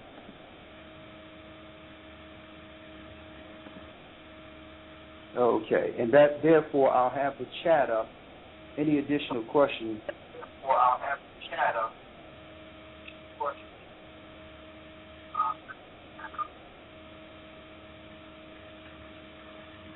Now, real quick.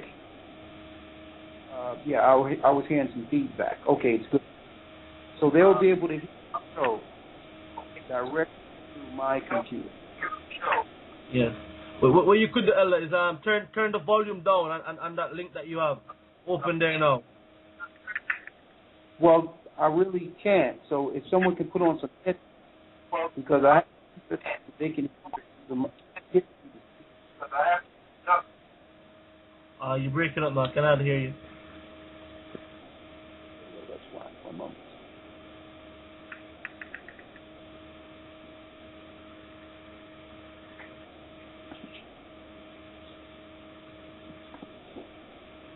Okay, can you hear me now? Yes, I'm hearing you clearly now.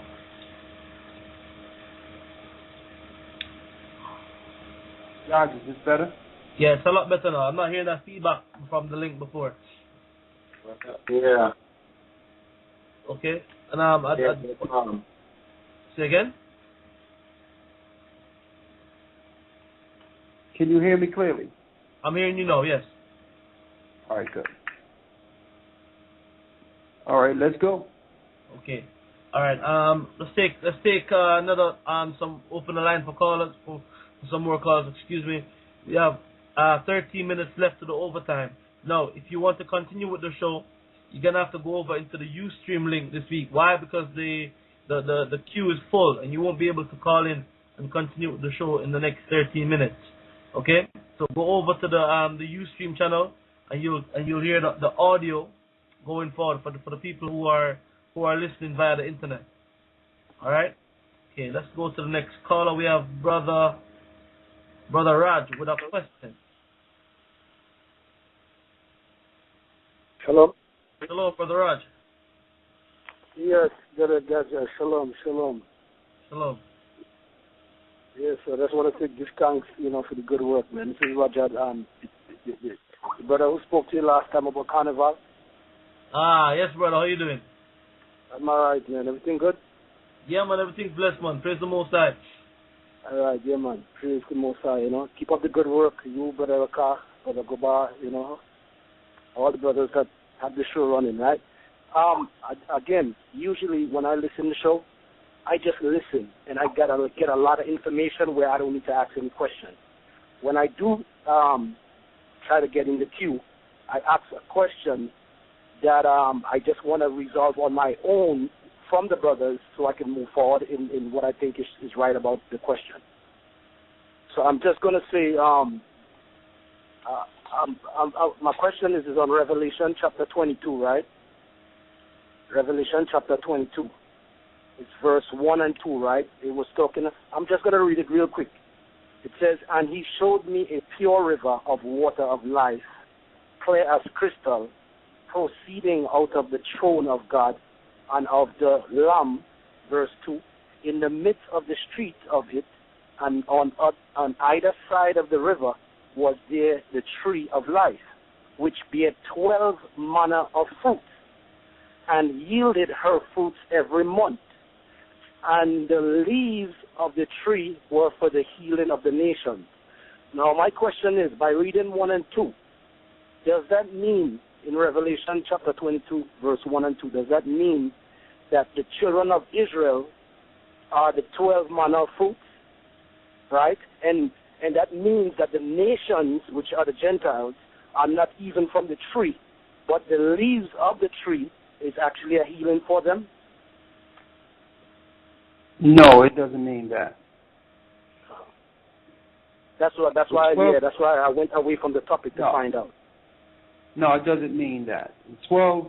The 12 manner of fruit that yield its fruit each month will be actual fruit of the tree that will be utilized for nourishment. Okay. When the kingdom is established. Okay. It tell you once a year, when you link this to Isaiah 60th chapter, once a year all the nations will come up to pay homage to Christ once Christ's kingdom is established. And the leaves, they will eat off the leaves that will actually heal them and keep them young throughout the whole 1,000-year duration. Okay. So in this case then, I mean in verse 2 when it says the leaves of the tree were a healing for the nations, in this case, nations is not talking about Gentiles, right? Nations is talking about Gentiles. These leaves will be eaten by Gentiles who made it on the other side, who are serving Israel. They will come up to eat off the tree, and through that they'll stay young. It'll nourish them. Total healing. Right. Okay. Now I got to say this: there's groups that teach sort of like groups like the 12 tribes of Israel, who have a staple within the UK. They teach things of that nature. Okay. But it's strictly philosophy what they're teaching, and they're linking things into the horoscope. I don't know if you ran into them. They're claiming that if you're from this horoscope or born in this month, you're that tribe. If you're born from this time of month, you're that tribe. So they go into philosophical understandings of that. According to the scriptures in Revelation, this is an actual, John is seeing what will actually happen once the kingdom is established in the earth. Okay. And what I just wanted to say real quick is I am very thankful for the Brother Gocc and Brother Raka for the show, along on the show on Brother Goc's side, for the church, on Elder Raka's side, coming together and forming one, because now I have someone who I trust that I can go to resolve my thoughts on a question, instead of just running crazy out there thinking a whole lot of thoughts. So now whatever the church go forward in, that's what I go forward in. Whatever books you guys buy, that's the books that I buy. I try not to move forward going forward with other nations' philosophy and other nations' books. If you guys say this book is not good to read, I don't read it. So I just give thanks for the church and the show that helped me and my family move forward in this truth. All right? Thank you. Shalom. Shalom. All praises be to the Most High, brother, the water. And a lot of others should really take your advice and not be like the Most High advice. Be admonished to make it of many books there is no end, like Ecclesiastes, the 12th chapter says. And we should just link in and follow the information with the Bible as the core basis of truth, and not deal in all these other ideologies. So that's wisdom, brother, what you're saying there. Total wisdom. All right, shalom, shalom. Shalom, brother, shalom. And to add to that, man, Ephesians chapter 4, verse 14, that we henceforth be no more children, tossed to and fro and carried about with every wind of doctrine by the sleight of men and the cunning craftiness whereby they lie in wait to deceive. But speaking the truth, love may grow up into him in all things, which is the head, even Yeshua Christ. Exactly. Wow. I wanted to put this out there too. Someone left a comment when that JetBlue said that they're giving away a one-way ticket to anyone who didn't like the election. So I'll say this: if people got their money ready and looking to go some places outside of Babylon and fallen, It looked as if JetBlue just gave you an invite that you could probably take them up on. And just ask them, is that an open-end ticket that you can use it when you would like?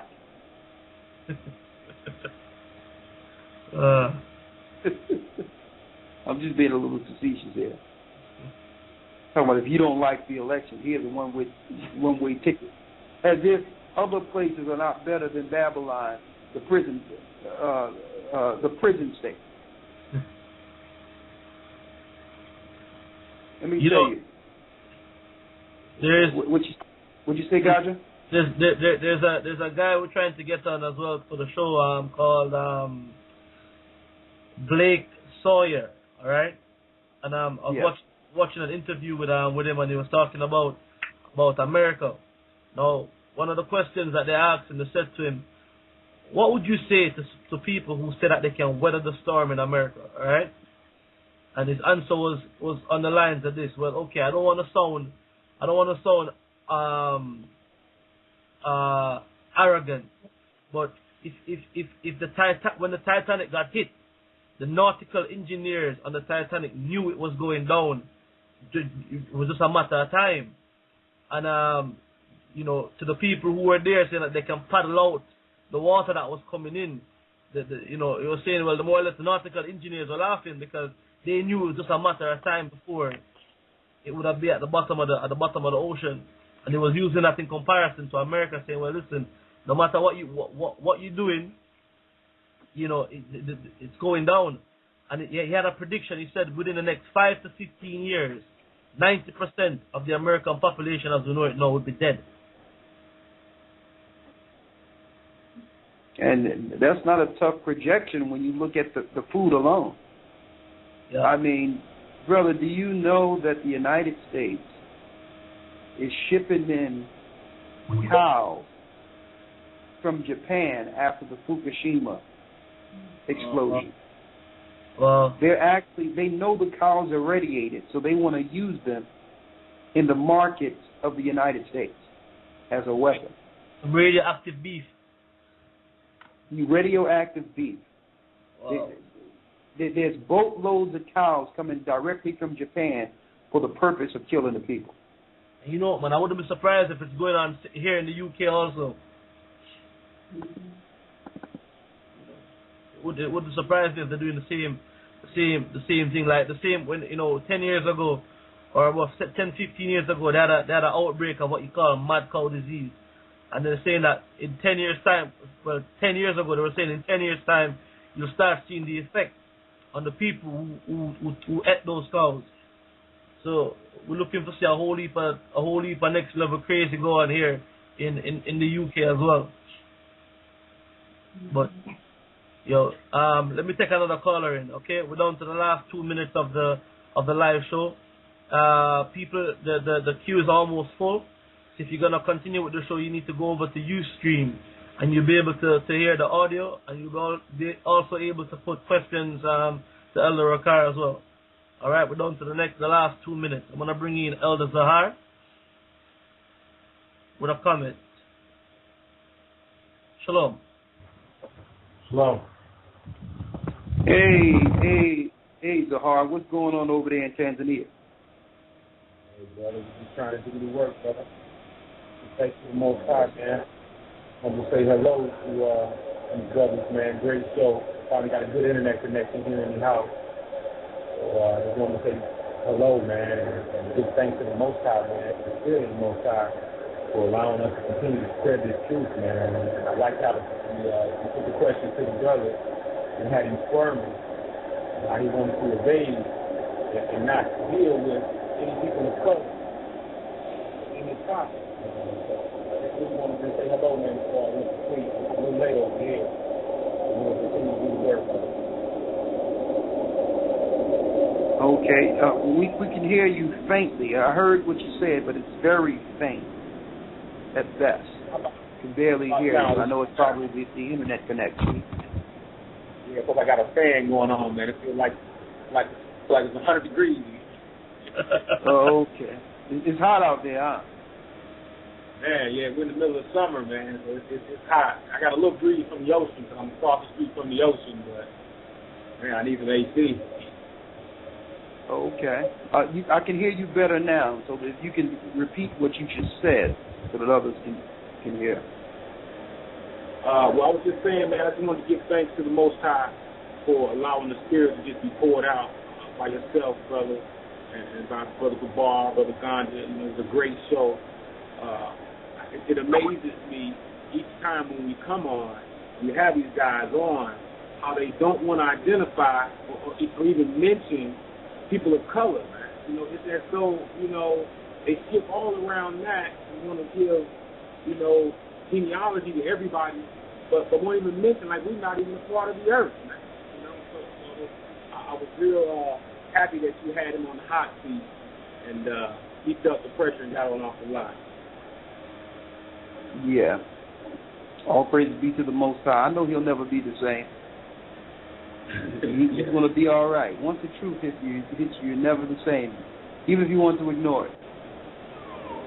So but this is a sign to our brothers and sisters that those people we look to as experts, who we think are the authority, a lot of these people are straight novices.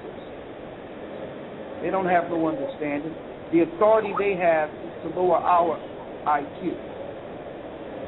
They look to give us vaccines and put drugs and all that amongst us to lower our IQ so that we can go along, so that we can just listen to them as the authority, even though they're speaking a bunch of mess. Their science is mess, their technology is mess, their medicine is mess, their religions are mess, they are a mess. So we're just putting it out there. Listen, if brothers and sisters stand with the Most High, you automatically, under Ahaya Bahashim Yeshaya, becomes the authority of the earth. Because these people they think like children. Their knowledge is so on a base level. So the only thing we have to do is just stand with truth. Stand with truth and call them out. And I'm glad the brothers are getting so-called experts on. People who taught in colleges, 30, 40 years of education, so that we can show people that, like Christ said, like the disciple says, the wisdom of this world is foolishness with the Most High.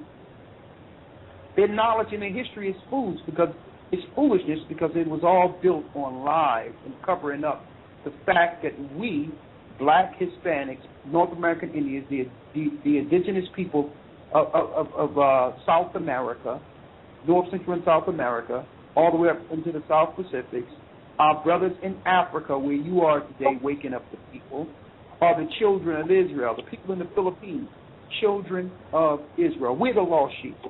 And we don't need a DNA test to prove that either. The Bible says we are.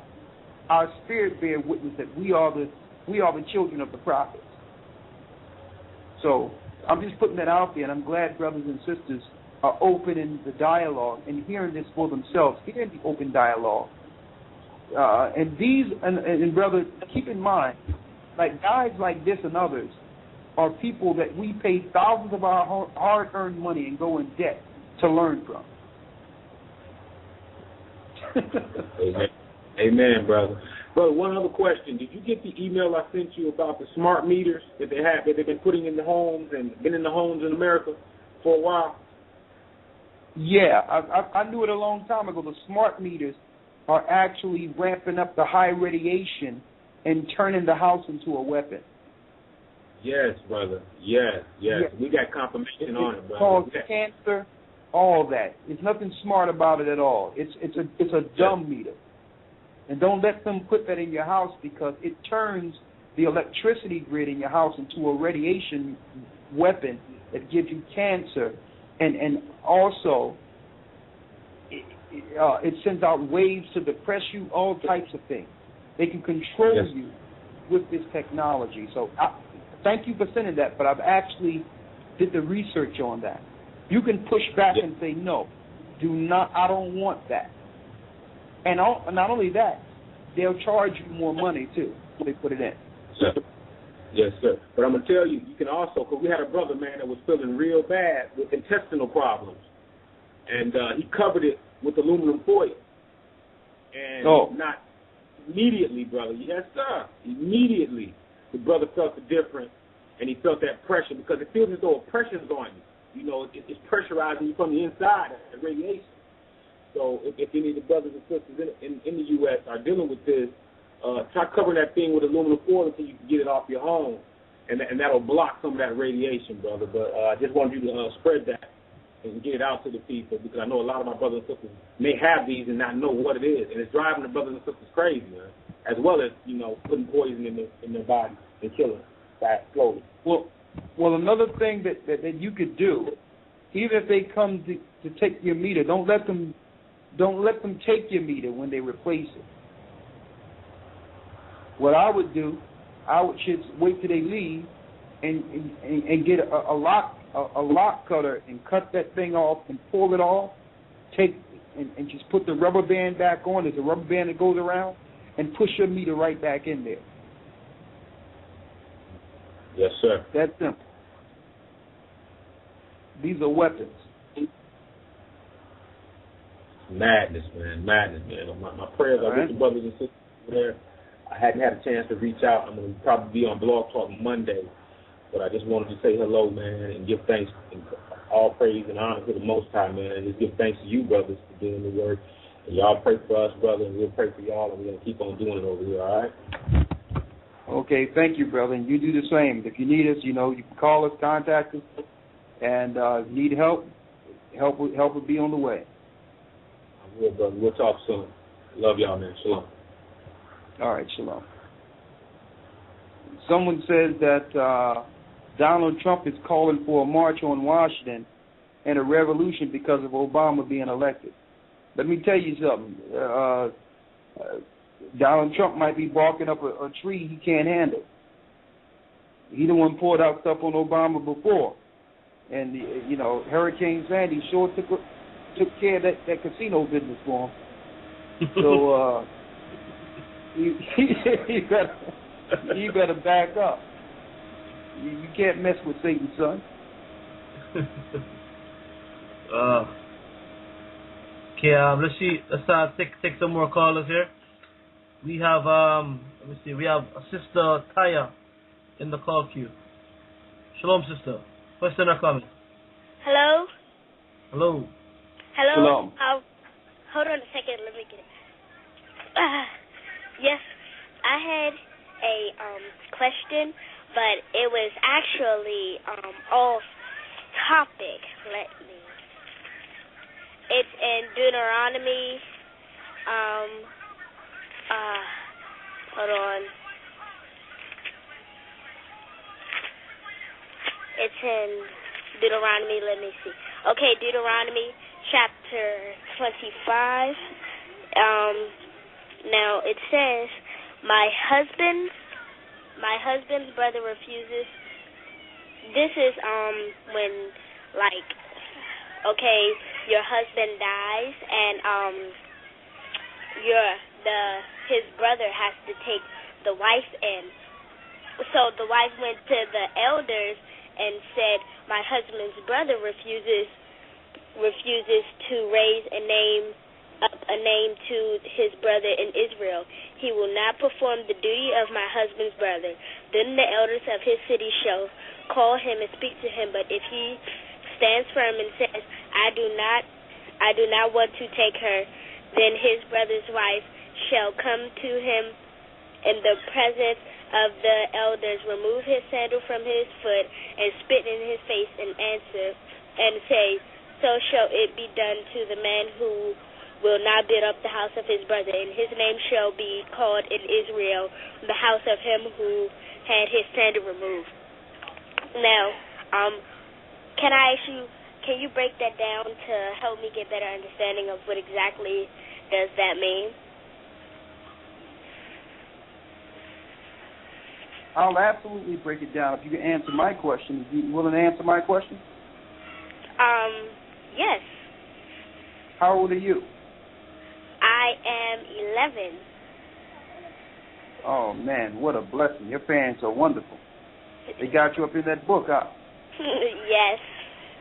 Oh, that's a blessing. What's your name? Takaya Thornton. Okay, great. All right. To answer your question, there's a rule. There was a law in the Old Testament. If a man was married to a woman and she didn't bear him a child, and he died, yes, then the next brother in line of age was obligated to marry her and bring forth a child so that his brother's name could continue in the earth. Oh. You understand? Yes, so I if, understand. So if he refused, then he humiliates his brother's seed. He's trying to stop his brother's seed. So that child would actually be his brother's child. So that his brother's name could continue. See? Yes. Now, on another note, that's why the world powers are looking to come against us to try to cut us off and trying to put all types of stuff in our food and vaccinate us and all that so that we can not have children. They're trying to cut off our name in the earth. You understand? Yes. So make sure you be aware of vaccines, and don't let nobody try to force you to be vaccinated. Okay. All right, because your name is important. Okay. Keep reading that Bible. You're going to be powerful. Okay. Thank you. You know you're an Israelite, right? Yes. Yes, I know. Okay. I'm a part of the 12 tribes. There you go. Repeat after me. Say this. Kwam Yesha'al. Say Kwam Yesha'al. Say this. Hold on. What'd you say? Repeat after me. Okay. Kwam. Pum. Kwam. Kwam. Yasha'Allah. Yashahala. That means rise, Israel. Oh, okay. All right. Yes. What's the name Thank of the Most you. High? Huh? Don't stop. What's the name of the Most High? Ahaya Yeshaya Ahaya. Ahaya, Ashar, Ahaya. Go ahead. I hear you. Okay, now. All right, stay strong. Thank you. Shalom. You're welcome.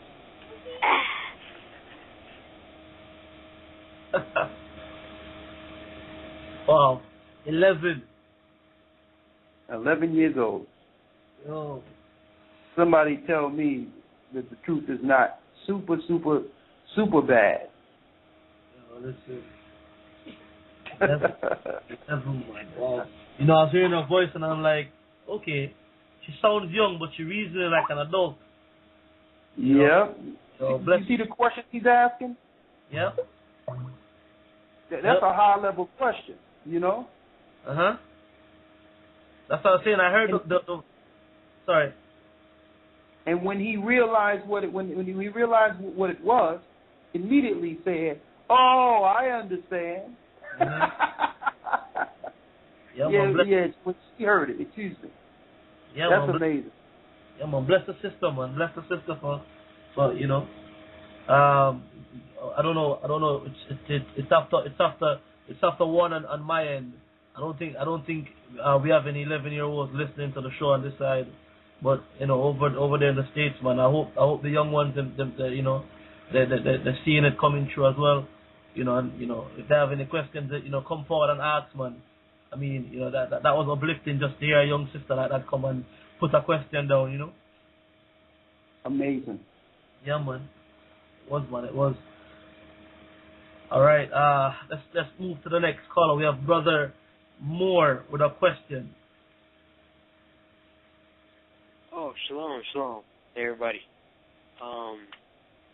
My question is for Ricard, Brother Ricard. In your opinion, would you say that it was a good idea or a bad idea to go into college after high school? To go where? College, further education. You know, I just graduated high school. do you think it would be a good idea to continue on to further education? Who's paying for it? Truthfully, I probably get a little bit from the government, but it would be my grandma. That's who I live with. I just have my grandma. Who's paying for it? Her. Your grandmother. Yeah. Okay, this is what you do. Reason with a little wisdom. Hold on. Okay. Reason, one moment, right?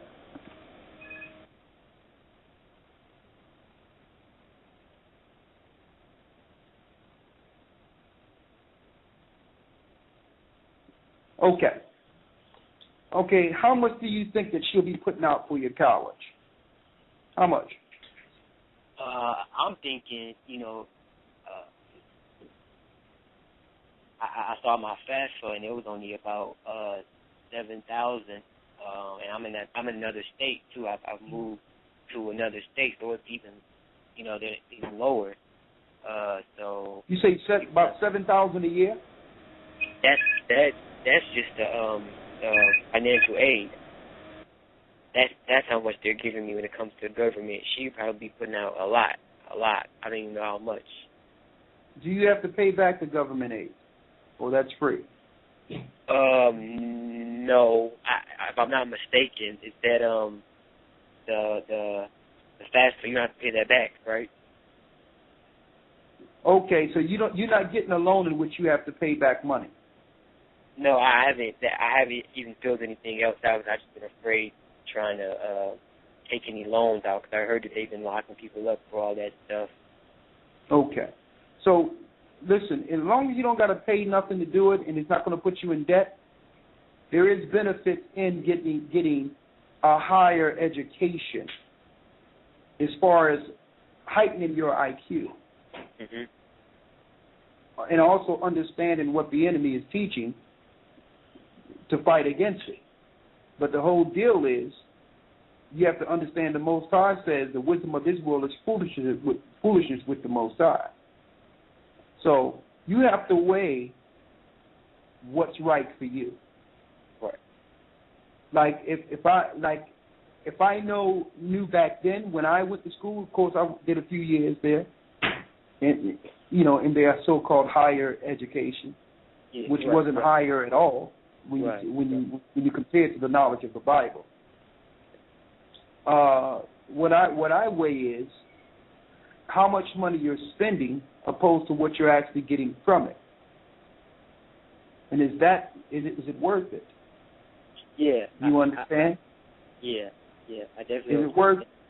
And then you have to put in the equation how much time you have left to actually get anything from your education. Wow, I mean, you stand, I swear, Elder, I've been thinking these same things, but I can't, and I've been trying to tell it to her, but, she don't get it, she don't see it, and, she think I'm being too biblical about it, she think, I'm thinking the same thing about how much time do I got, how much am I getting out of this, because at a university, 30,000, you don't got that, Well, let me say this. My suggestion is to listen to it. It's the future of smart TV now. The superbly designed, award-winning Samsung ES8. Hello? Yes, I'm here. My suggestion, brother, is for you to listen to it. Go through with the school if she's putting it out there because she invested so much time to make sure you don't get caught up in the things that others are being caught up in. But with the knowledge you have, the Most High will utilize your scenario, and you'll be able to make moves with the sun. But don't turn your family against you. Okay. Elder Ricardo, may I add to that? Yeah. This is from New York. And young brother, what I suggest you do also, if you're going to go to school, take something, either take a trade or look into engineering. when you look at everybody they created, from the windshield, from your basic light posts, were engineers. Engineers are the innovators.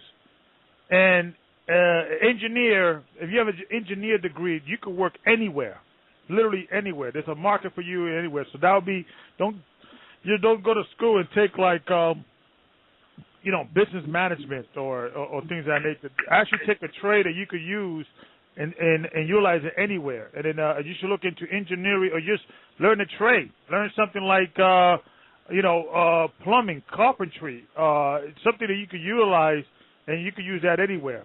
So that's my suggestion to you, brother, as well. Thank you. Okay.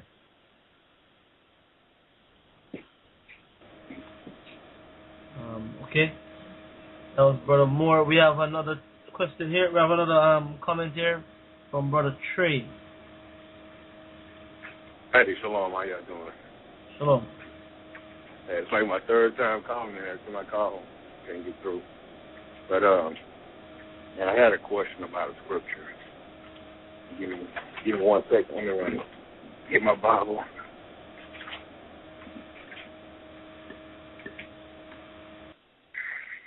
Okay, it's in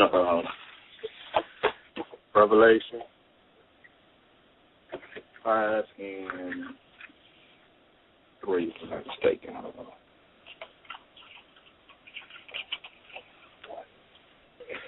Okay, it says it's when Christ took the seals off the scroll.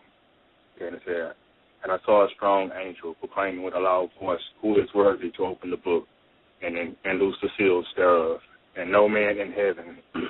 Okay, now there's one question would say, no man in heaven. What man is in heaven? What man is in heaven? You have some of the disciples, and you have some of the prophets, which are the 24 elders. Okay. Then it says, neither under the earth, well, wait a minute, and no man in heaven nor in heaven. In heaven, I know that's us, and neither under the earth.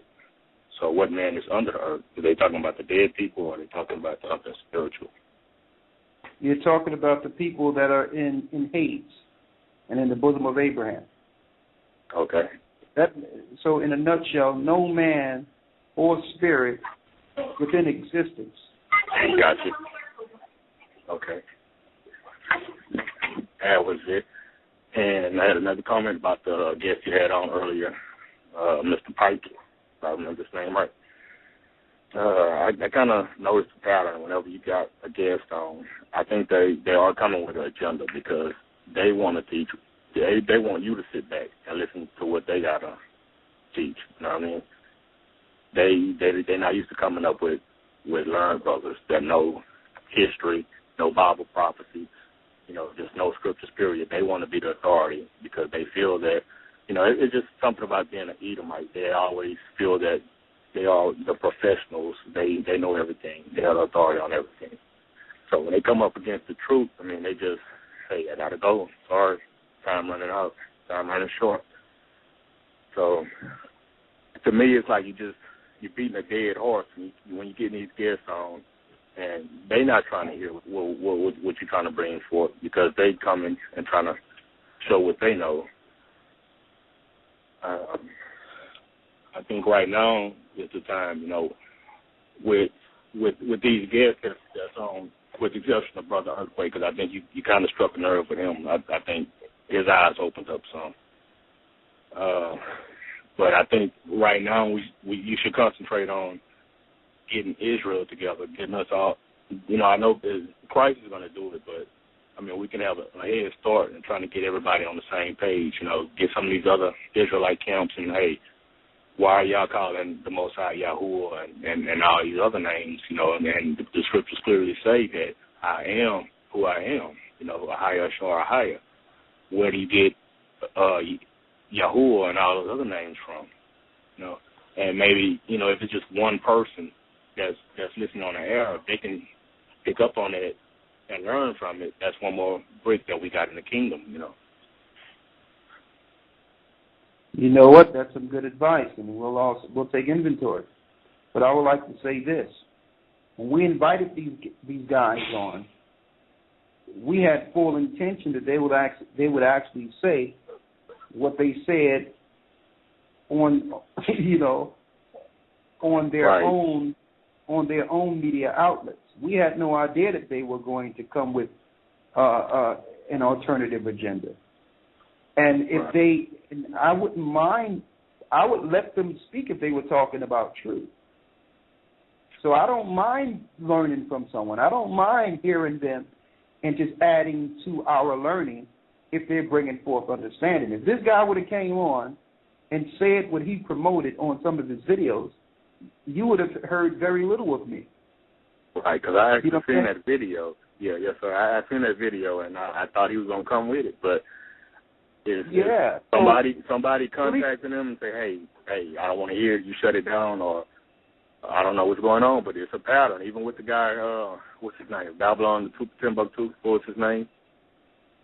Yeah. What was it? To give you the mindset of the brother is thinking when he inviting some of these people on. It tell you in the prophets that there will come a time in which the Gentiles will come before us and say, surely your fathers haven't heard it lie. So when we see these Gentiles out there who are actually bringing forth truth of the Khazarian Empire and the fact that the Jewish people are not Jews but Khazars, then of course we write them on so that they can confess this before the world, knowing that sometimes our people have a propensity to hear others outside of their own people. So that's a tool that's used to wake our people up and pull us together. Right. So and let me add to that. Just exactly what you said, Elder Rokar. We had a situation about a week back here in the UK when we had a family who would not hear anything that we had to say, and what was the spark for them was when we throw on two YouTube videos with a white man, right, actually telling you who the children of Israel are.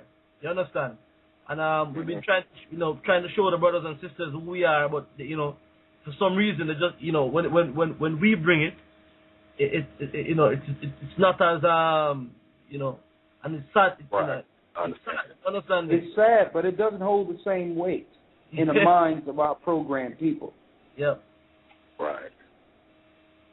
And one more thing. But still, that's not excluding, brother, us doing what you just said.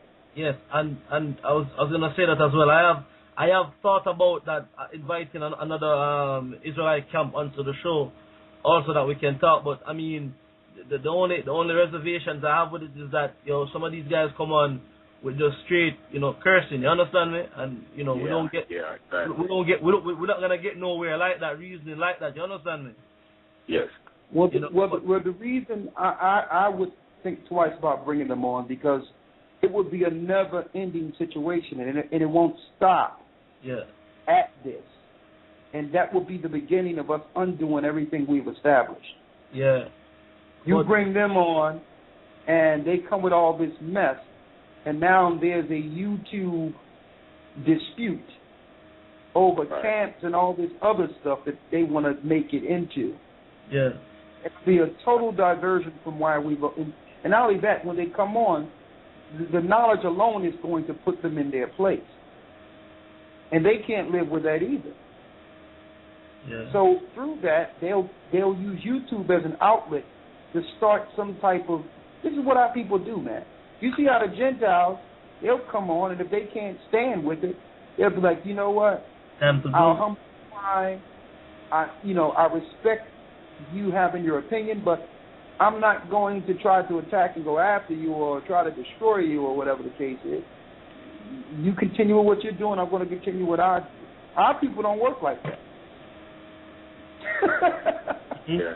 They've been made videos and exposing GOCC and all this stuff. I remember one time you did a video and you said, I don't have time for that. I got a bigger enemy to fight, against this kingdom of Satan. And that was, man, when you said that made me respect you even more. So, man. But you know what, brother? You know, with all what going on over there right now in Babylon, boy, maybe, just maybe, you know, maybe some of these brothers can open up to some of the things that been said. You understand me? Maybe, man. Who knows? You know, the Most High knows. You know. But yeah, man, I will consider what you know what you have said. You know. Yeah, and I got one more. If you ever have another Wiccan, pagan, voodoo guy, whatever it is, before the show or during the show, you know, get straight with them that they don't need to call out those names of those spirits and demons and stuff, because, you know, I had a little dispute with a couple of people. One brother was from the church, and, you know, he couldn't see it the way I seen it. You know, those names have power, and all it takes is for my kids to hear that name. Brother, I totally disagree with that. And on the other hand, I spoke to brothers after the show and said that will never happen again. Yeah. You understand? I wasn't going to do it live on the air because the brother was.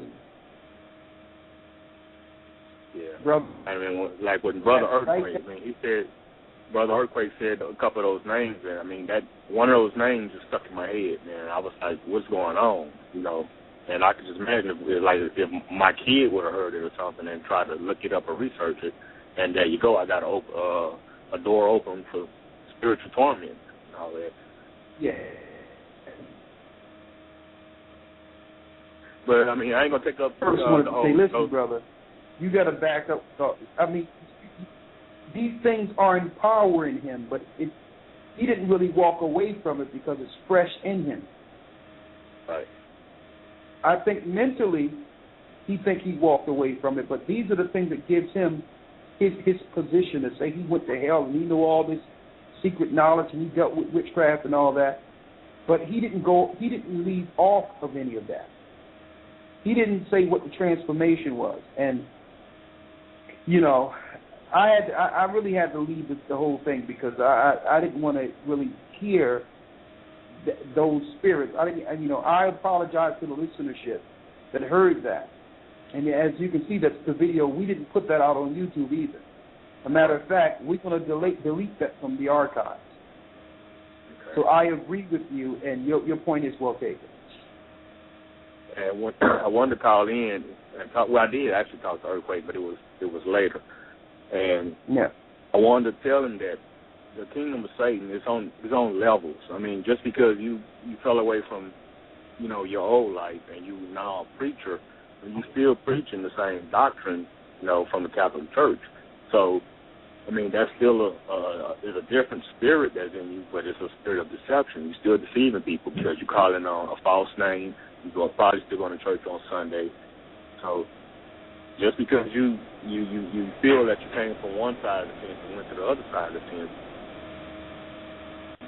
he deceived himself. Yeah. But I know you got other callers, bro. I ain't going to take up all your time. All right. Well, brother, thank you, and all your points are well taken. Curry's PC World. Get up to £80 cash. Okay, what's going on over there, Gocc? Sorry about that. I had the Ustream link up, and it's bringing in the commercials. Sorry, I apologize to the listeners. Okay, Brother Trey, thank you for the call. Yeah, are you listening through Ustream or are you listening through? No, I'm going through Skype, but I had the Ustream just open, just in case anybody wanted it. You know, I could drop it to them. Okay, all right. Yeah, and okay, we have another comment here from Brother Jason. Yeah, Brother Jason. Eh? Hello, shalom, brothers. Shalom. Shalom. How are you? I'm doing good, just blessed. Praise the Most High. I had a comment that somebody wrote on Facebook, you know, after the election last night, and I just wanted to share it. This person said, okay, the majority of you guys are posting the most encouraging scriptures and prayers for our country. The maturity and grace everyone is showing is simply beautiful. Thank you for being such an encouragement to me on this major bomber of a day. In terms of, you know, Barack Obama being reelected, not many Christians agree with that. we need to rely on God now more than ever. He is in control of all this. He got this.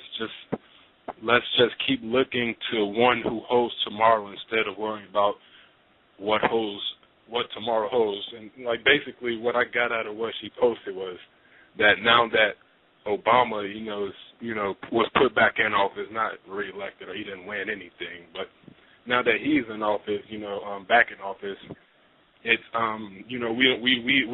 we need God more than ever. But if Mitt Romney was there, it'll be okay, and we probably wouldn't need the Most High as much. That's basically what I got out of what she just said on this thing. Well, I don't know, what type of philosophical vantage point that post is coming from, but what I do know is that, yes, we do need the Most High, regardless of Obama or anyone else.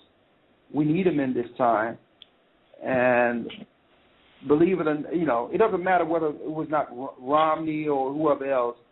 Yes. They don't do nothing, okay? They're just ceremonial. They do what they're told or they die, period. So, and they are in total agreement. They're high-level Masons, and they're just doing their job to deceive the people before they kill them. That's just straight to the point. But, Go ahead. It is what it is, man. Babylon is fallen. And see, what people fail to realize, and I've seen it a long time ago, when Barack Obama was voted in and received the Nobel Peace Prize, we know their peace is war. Yeah. No, giving them they claim that they put every country down, eventually that will be peace. See, that's peace for them. He was also, against the Constitution, put as a high counselor over the UN Council, which is a total contradiction to a sovereign country. So that showed me that Barack Obama himself have already parlayed his agenda into becoming an official of the UN body, not an American president. So he's already plastered his position for when America has fallen already. So, it's basically... it's over. Mm-hmm. It's finished. Basically what my brother said, he was like, because everybody was like talking to us about it, and both of us are in the truth, and he was just telling them basically all you did was elect who you want to kill you. The person that's going to take your life. Exactly.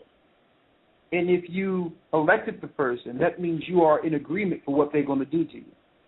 So that's almost like signing a pact with the devil. I never understood how our people wanted to vote or died for the right to vote in this country anyway. This is not your country.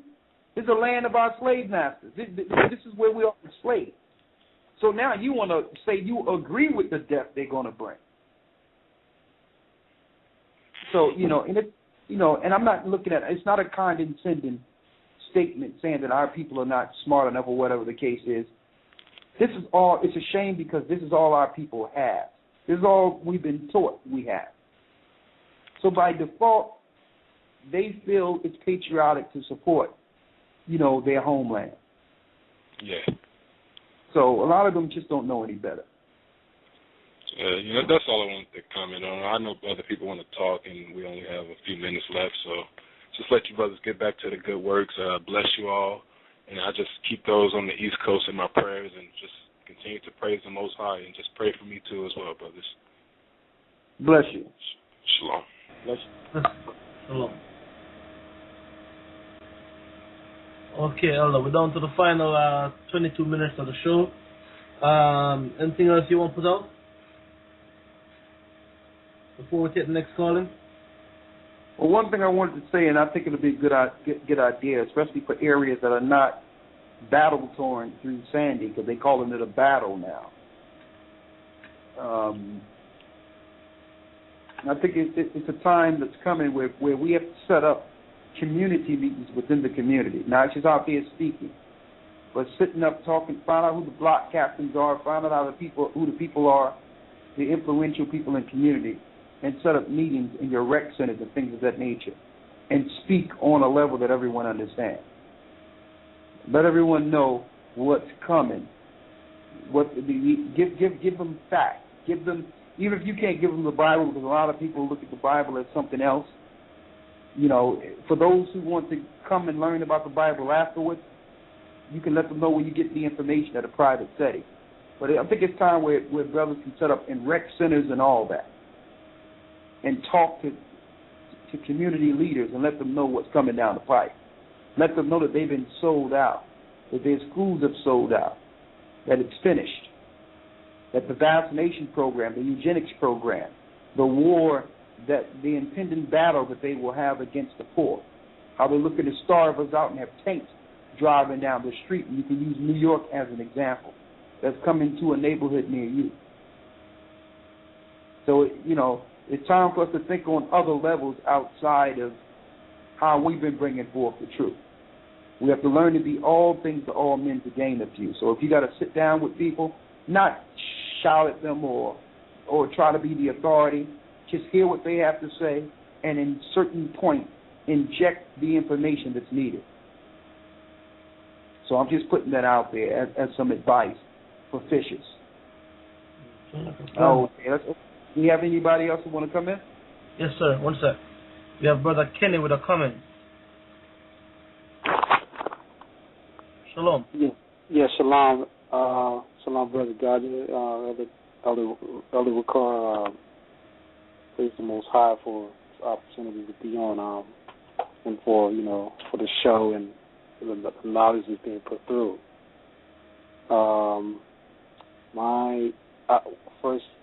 I had a comment about the elections and another thing, but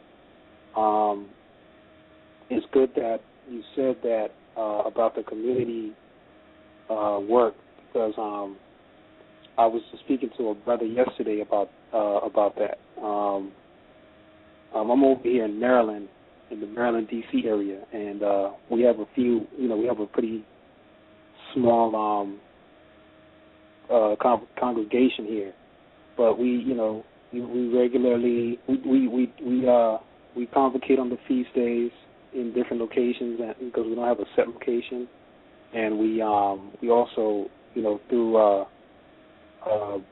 Brother Gabar in the Caribbean, we get on Skype and have a Sabbath meeting every Sabbath, where we, you know, just go into the scriptures and you know, do learn different things.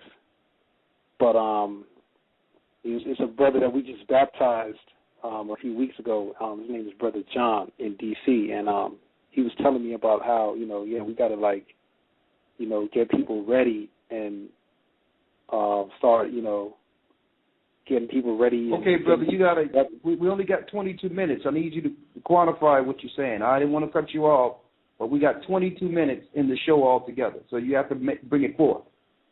Yeah, no, we were just talking about that, and in the larger city areas, about doing that. So it's good that you said that. And then about the election, one of the things I noticed was that a lot of people, I didn't vote, and a lot of people were coming at me wrong, like they had a personal vendetta about it.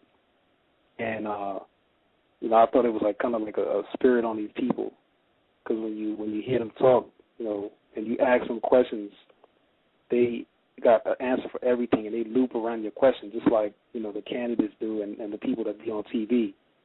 And they sound just like these people, and you can tell like they totally brainwashed. So that was something I noticed about that.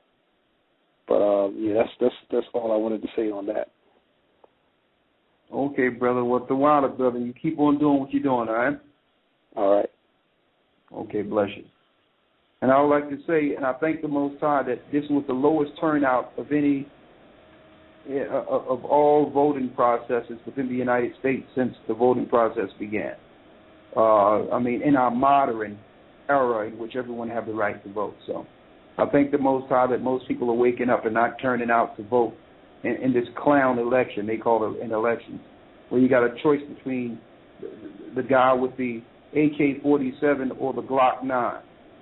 You choose the weapon, but still the end result is death. All right, who we have next, Gocc? I think that's it, Elder. I think we took most of the calls in here tonight. Oh yeah, there's one more left here. Sister Monica with a comment. Shalom, sister.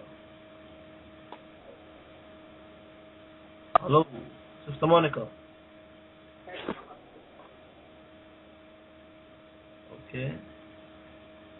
All right, no answer there. I think we did most of the callers. Quite a few dropped as the broadcast went on. I see Brother Lexwell here chipping in. Let me see if we can get Brother Lexwell here in. 1 sec. Okay, great. Hey, Shalom, brother. How you doing? Good. How are you? Shalom. I'm good enough. My heart's still beating, right? You there? Yeah, I'm here. Good. So, sorry I missed your guest tonight. So, I just called in and heard the 11-year-old and was just amazed. Just amazed. So, So, I wanted to know, Elder Ricard, I had mentioned to you once about the Abraham purchased a cave in Egypt. Yes. You had mentioned that you would get to it when you had some spare time. I was just bringing it up, man. If you get a chance to look into it, or have whoever looks into it, and maybe bring it up on the lesson. I did look into it, and ironically, there's some distortion, historical distortion when it comes to that, and it comes down to certain areas looking to be paid for what you would call historical artifact areas. So Egypt is good for that. If you've been to Egypt, they got a false Mount Sinai. Right. Because the people are so poor, they make money through tourism and past historical archaeological findings. The pyramids is really the highest for that. So they figured, during the turn of during the mid 1800s, they figured that they would make Sinai, the false Sinai, a historical site, and claim that Moses went there, and it was for historical reasons. And the same thing with the cave with Abraham. That's what I researched and I find out. It's a total fabrication for archaeological distortion. On top of that, the Egyptians can use it for part of their tourism. Yeah. All right. Yeah, I've just been, just trying to get further, knowledge on this. That's all. It just keeps coming up, reoccurring. There's only so many people. As you get, I can tell by what the callers are saying about your guests. He obviously, doesn't know who the Hebrews are today. So it just seems like it's all iconoclast, painted over. Well, I think our guests know absolutely who the Hebrews are today. If you would have heard the guest, I'm sure you'll go back and listen to it. They know. His name is the brother did us a service. Oh, I'm sorry, I'm getting a commercial. That ain't me. No, it was me. Yeah? Sorry.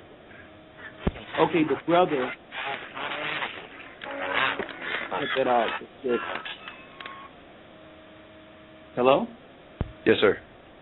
Yes, the brothers did us a favor by sending me a link of the guy, and the guy that was on this evening was absolutely against the Zionist movement and had proof of the Khazarian conversion through Arthur Koestler. And he promoted that through his videos. His name is Ted Pike. Right. I looked at the National Prayer Network. Yeah. Yeah. And he's Jewish himself, but these are all shields. They know exactly who we are. They know who the Israelites are in the earth today. And I didn't realize that until I spoke to him, and when I went to certain areas of the conversation, immediately there was total silence. So that's, sometimes silence speaks volumes. Right. You know, so, I mean, these people are plants, man, in a time that our people are awakening. They're top sorcerers. So their plan is like a spiritual COINTELPRO. Yeah, I'm going to put out there publicly, I'm totally against the Zionists. But when you peel back the layers, they're defending all the Zionist lies. Right. All right. Yeah, it doesn't really, when you look at the past weeks that the guests have been on, you know, and you know, they really, I don't know, you know, to be historians or leaders in this field or that field that has to do with history, it's kind of upsetting, you know, because they do preach a lot that our education is flawed and that these histories are hidden from us, but yet they do absolutely nothing to correct the history, and in fact they really support the miseducation by doing that, you know. Exactly. And we're the target the whole time. So what they have to put out a facade as if they're searching for truth, knowing that the real truth seekers need truth. So they inject themselves into our movement.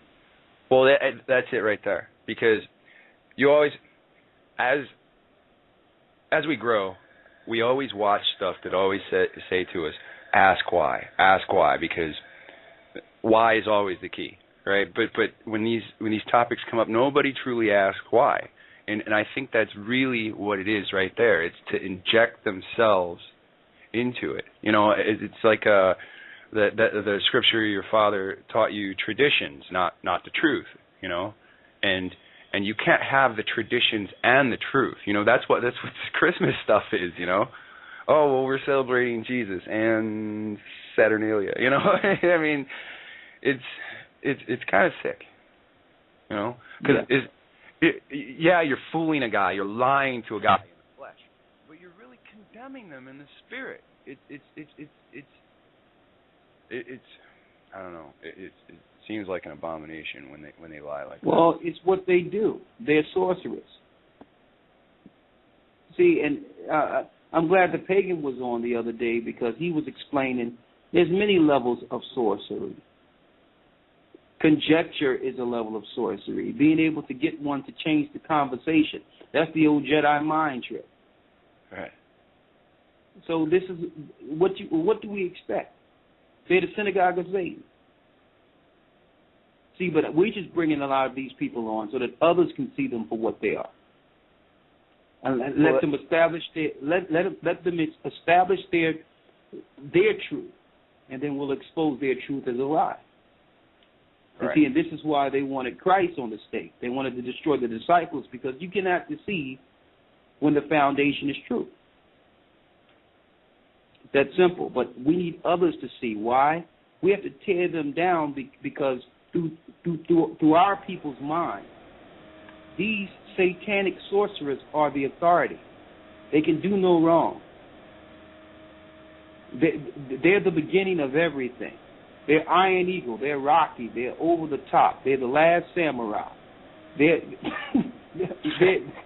everything. So we have to bring them their authority before the people to show that they're the little wizard, the little dwarf behind the curtain. Behind the curtain. And their only power is deception. They're weaker. They're not stronger. Yeah, they're only beating us with a mental game. That's it. Yeah. But their warfare is 90% mental. Well, it's they write all these theories behind it too. You know, the pen's stronger than the sword, which I mean, if you if you calm somebody down and have them read something that's, that seems logical, yeah, then, but, if you just cut somebody down, it's just all word magic, man. I think it's like you said, we all have expectations, and when we come into the truth, we expect so much, and it's really like the book says, it's not until we're completely humiliated that this is over, because you bring it up all the time. We're going through Jacob's trouble, and we look online, and all we see are these blacks being murdered in other countries, and we're going to be the last ones watching everybody get slaughtered. Hey, brother Lex, let me show you something. There's a thing you can Google, right? Yes, sir. Sorry, not Google, on YouTube, called the ugly banana. The ugly banana. The ugly banana, and it shows you some of the plight that some of the South Americans, the Hispanics, going through. On some of these, like, your Chiquita banana and your banana companies out there that ship right. It is modern day. It is slavery, brother. You understand me? And when you just go on YouTube and type it in. Banana's the ugly truth. Yeah, that one. Yeah, ugly. Yeah, that's the one. And you'll see what some of our northern tribe brothers are going through, brother. It's Jacob's trouble all the way around. So it's not even just say black, Negroes, man. Israel is suffering, brother. You understand me? Suffering. Yeah, I understand. I'm just looking at. It's like you don't understand the scripture until you see the prophecy come true in front of your face. See, that's what I'm saying by that. When I watch Afro Synergy and he shows the black police officer, getting hung, that sends a message to me. Like, keep on sitting there, fool. You're next. I understand what you're saying, brother. That there's more tribes than what I'm just expressing. I'm not even just saying that. I'm just saying that you said Jacob trouble. I'm saying that we all in it, man. It's right. happening. You understand? But that's what I was saying. Not going at that. You're saying blacks. I'm saying just have a look at what's going on with some of our Latino brothers, man, and what they're going through now as we speak. You understand me? It's like right. It's on both sides, but these things the media hide it. You understand me? You don't see this in the brochures going to Cancun. You understand me? You don't see that. You don't see these things. You understand me? You don't see. They're not telling you about the dirty secrets. The thousands of Zebulon people that got slaughtered with the Panama Canal and how they're suffering now. Are they benefiting from the Panama Canal and all the millions it makes per day? You understand me? The Panama Canal brings in 30-something million in ships alone per day. You understand me? And when you look at the surrounding areas of that, Israelites suffering.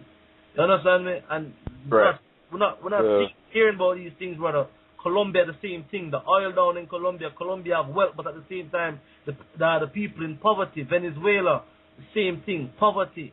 You understand me? They're talking about this football thing coming into Brazil right now. The World Cup and the Olympics coming to Brazil back to back.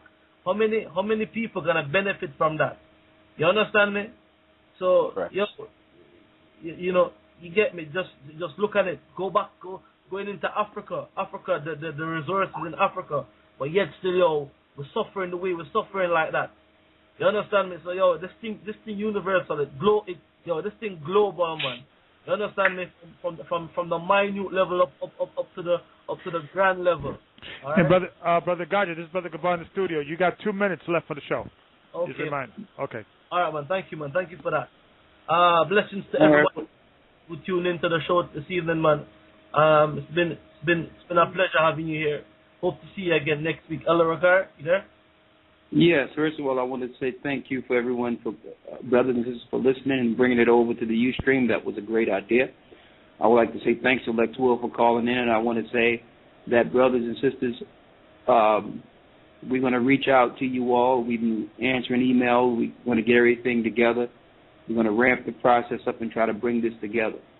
On another note, if you do have some help, we do welcome your financial help, which is tithes, offerings, and whatever you can do to help the movement, because we are helping others and things are getting short. So I'm going to ask you to understand that when we all come into this, you understand it's a lot of work. And us being the forerunners will make an opportunity for those that help. So we have to help each other. We really do. So I'm putting that out there. The academy is there, tithes and offerings, and I'm not one to reach out and say these things, but in an emergency, we're gonna all need each other. And that's the key thing. So we need to help each other while the time is near.